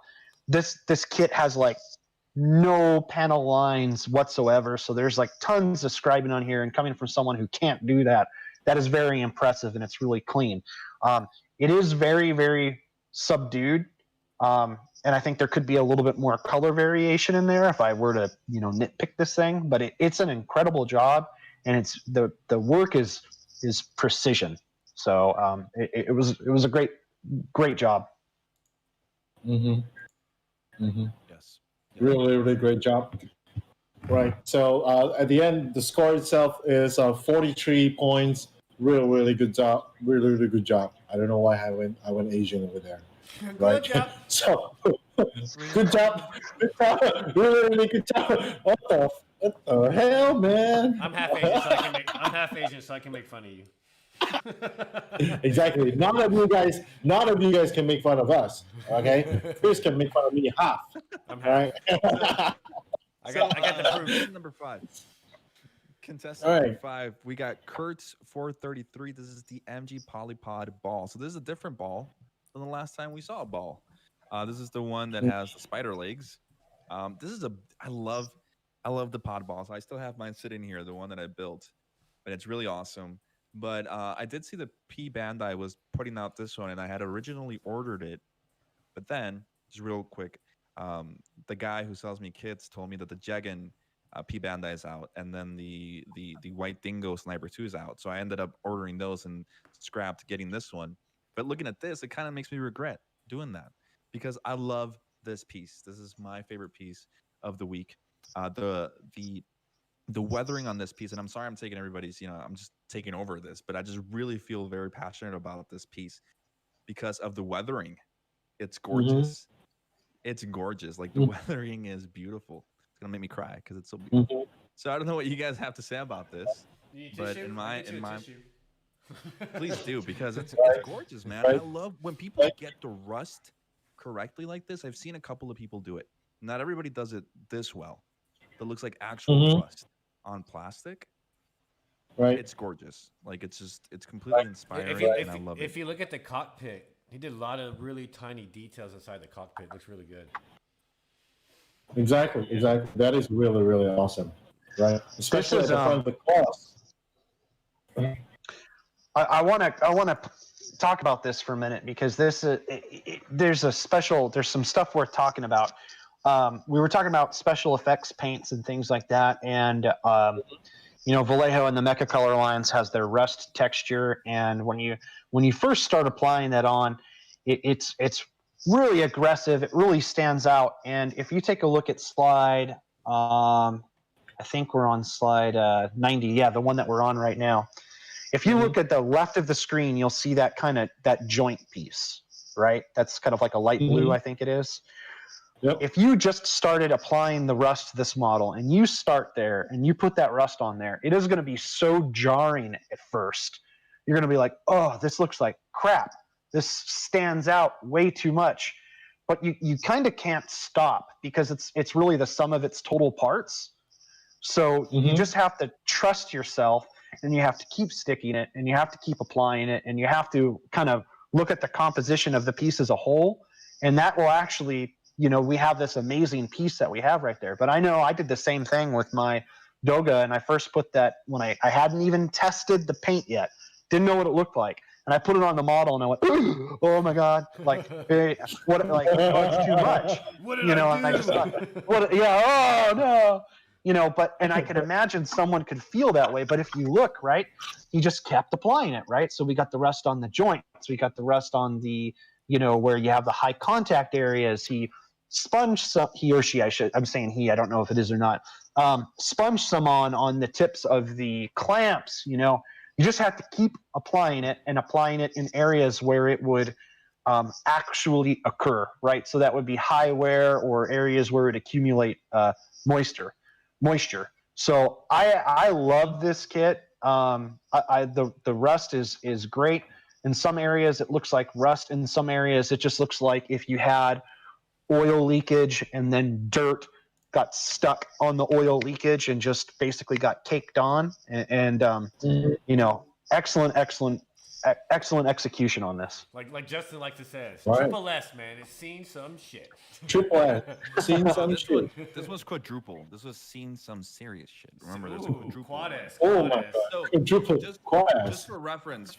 So this is normally what the kit looks like out of the box, right? And then you compare it to that. You get a completely different contrast and look. This is why I love this piece so much. Exactly. The color scheme itself is super industrial. Yeah, it's Super very industrial. construction almost, and Exactly. I love that. I really like how clever he is in terms of industrial. Usually, when you talk about industrial, people will go for gray, black, yellow, orange. Those are the common colors. But he went with blue, right? He went with blue and light blue. That It's is kinda like not to almost say like unheard of. It's almost like the Yeah. desert scheme color you did on yours, Chris. It's close. Yeah, I was looking at that. It's pretty close. It is. Right. Well, anyway, let's So, go okay. on to the To the final scoring. Congratulations to Kurt 433 for getting 47 points, which is the highest, and congratulations to be the winner for this week. Oh, wow, he got a The 47. first winner of June. Yeah, he got a 47 from all of You us. got a 40. Exactly. Really? Exactly. Mm-hmm. Yeah, it did. Clear It did. across the board. It is out of nowhere. Like, this is unbelievable, amazing piece. Seriously. I love Alright. all of the kits that come across this show, but this has been definitely one of my favorites, honestly. Yeah. Oh, yeah. Exactly. There's a special place in my heart for this. I don't know. Anyway, Anyway, guys, so there you go. That's the winner for this week. And wait a second. I know it's already 7:54 over here where I'm at. We're already running late, but it doesn't matter because we still have something else to do. Because May has finished, so we have to announce The winner. the May winner. The winner. Yeah. Yeah, All so right, May was so- a week of 5 weeks, right? It was 5 weeks. It was a month of 5 weeks. Yeah. It was for 5 weeks. It was for 5 weeks. So we got 5 winners in total from each week, right? Let's go over to the first one, which is the Sainami. From the Sainami, right? Which is he's in the live chat currently, I think. I'm not sure.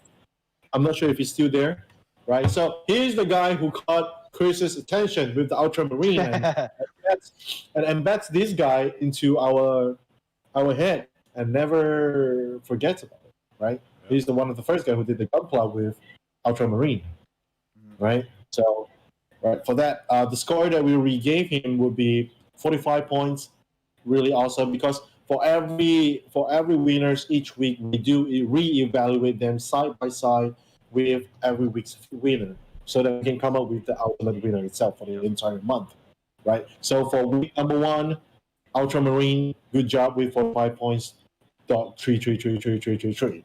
And then moving on to winner number 2 from week 2. This is the Gates Guardian from Corto Gunpla with 44 points. Then .666667.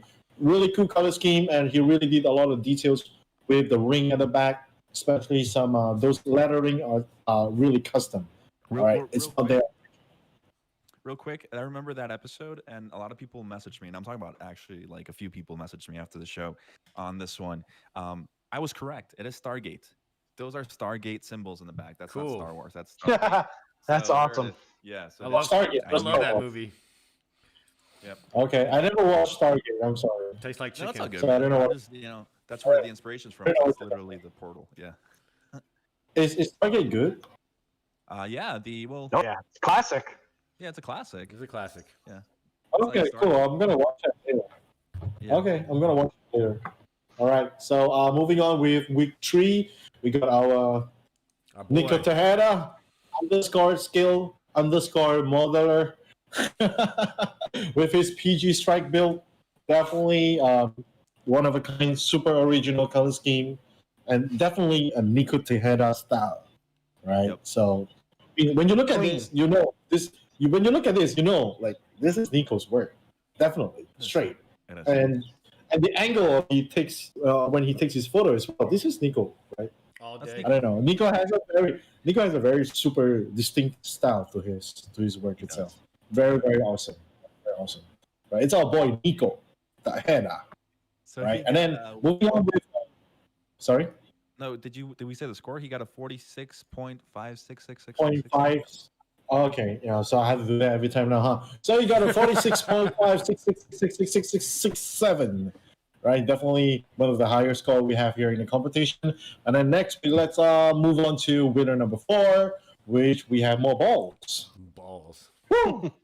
I'm gonna have to buy one So now. this is exactly, dude. I literally ordered one back to Malaysia. Right, I ordered already. Oh, Okay, nice. it was one of the cheapest vert car you can get, and I didn't know how awesome it was until I saw this one. Right, Yeah. and but then this week we saw another one, which is wow. Like I mean, the possibilities are just unlimited. Right. Yep. So this is by Maker Goglish, Goglish or Goglish. Goglish with the mobile pod, and he got a 46.366666667. Right. So this is a very clean build, very different from the one that we saw earlier. But definitely, this is one of the best builds in the month as well. Right. And last but not least, winner number 5 from previous week, just last week. This is a build of a PG1, PG Mark II Gundam. Right. From Koi-Fish. Yeah, he went in. And congratulations to him as well, because he is the winner of our prize with the score of 47.36666666667.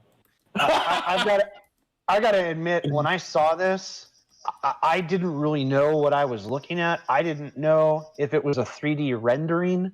I had to zoom in. I had to like I analyze it. This is one of the most incredible pieces of work I've ever seen. It is absolutely The, astounding. the details and the hatches are not fixed. They can be closed. Yeah. Wow. It can be closed and open and closed. On Instagram. I mean, he featured it. Yeah, I know. And Exactly. the fact that it's a PG, right? This is not a small kid. That's a lot of paint, man. A lot of paint, a lot of work. I know, right? He's deserving. This month was difficult. Like it gets more difficult every time. As time goes on, it gets more difficult to judge these things because like you saw, they were all in the 40s, and then the last three were like 45.3, and then they were like off by like 0.2. But anyway, koi fish. Is it koi or kai? Kai fish? Koi? It's cool. Koi. Fish. Yes. It's koi. Congratulations. Koi Man. fish. We'll be getting in touch with you. Talking about the new Gundam. Definitely come and message us. Yes, Right. you can. Message us. Right. Definitely hit 'em It's up. definitely one of the best builds we have. Awesome details. Really awesome. Okay. And Right, Jess. so anyway, guys, remember we have our Discord server up and running. We're over 100 people now on there, and like I said, we're all very active, and we're always talking. I'll probably add. I read somewhere in there, I forgot who said it. I think it was Kev Models who said I need to add a car chat because you guys are talking about cars. So I'll look into adding more things. Just join us. It's a big family, the GTS family over there, where we all hang out and talk. And remember to. Well, I think this should be just Justin the one saying it. Justin, You're the whole pro. subscribe thing. You're the pro, man. Oh, okay. Oh, no, man. Okay. Now you guys force me to say it's kind of weird, man. All right. First of all, thank you to Christopher Goodall for joining us today. It's a very, very special episode. We all learn a lot because it's very rare. It's not every day that we can learn from someone outside of Gunpla, right? Well, And I just want. Go ahead. Oh, I just really wanted to thank you guys for having me on the show and reaching out to me in the beginning and bringing me on this journey. And I wanted to thank everybody on Instagram that's been really supportive. Last, just a shout out to my goddaughter Lauren, who I'm going to send a little bear guy to get her started on Gunpla early. So, Nina, I miss you. All right. There's a shout out with love. Awesome. All right. So thank you for watching. That's what I do with my videos, bro. I'm not that good. Anyway, so thank you for watching, guys. If you like this video, please like this video, subscribe, like, and definitely comment to keep the community alive. If you have any more tips and tricks, definitely comment down below. We would appreciate it, not only us, but the entire community that will be watching this video as well. And don't forget to join us on our Discord because all of us will be active and all of the guests will be there as well. So this is your time and your only chance to get in touch with all these people. Okay? So definitely join us there. I'll see you guys on the next one. Goodbye. Bye-bye. All right, guys. Have a good night. Keep building on.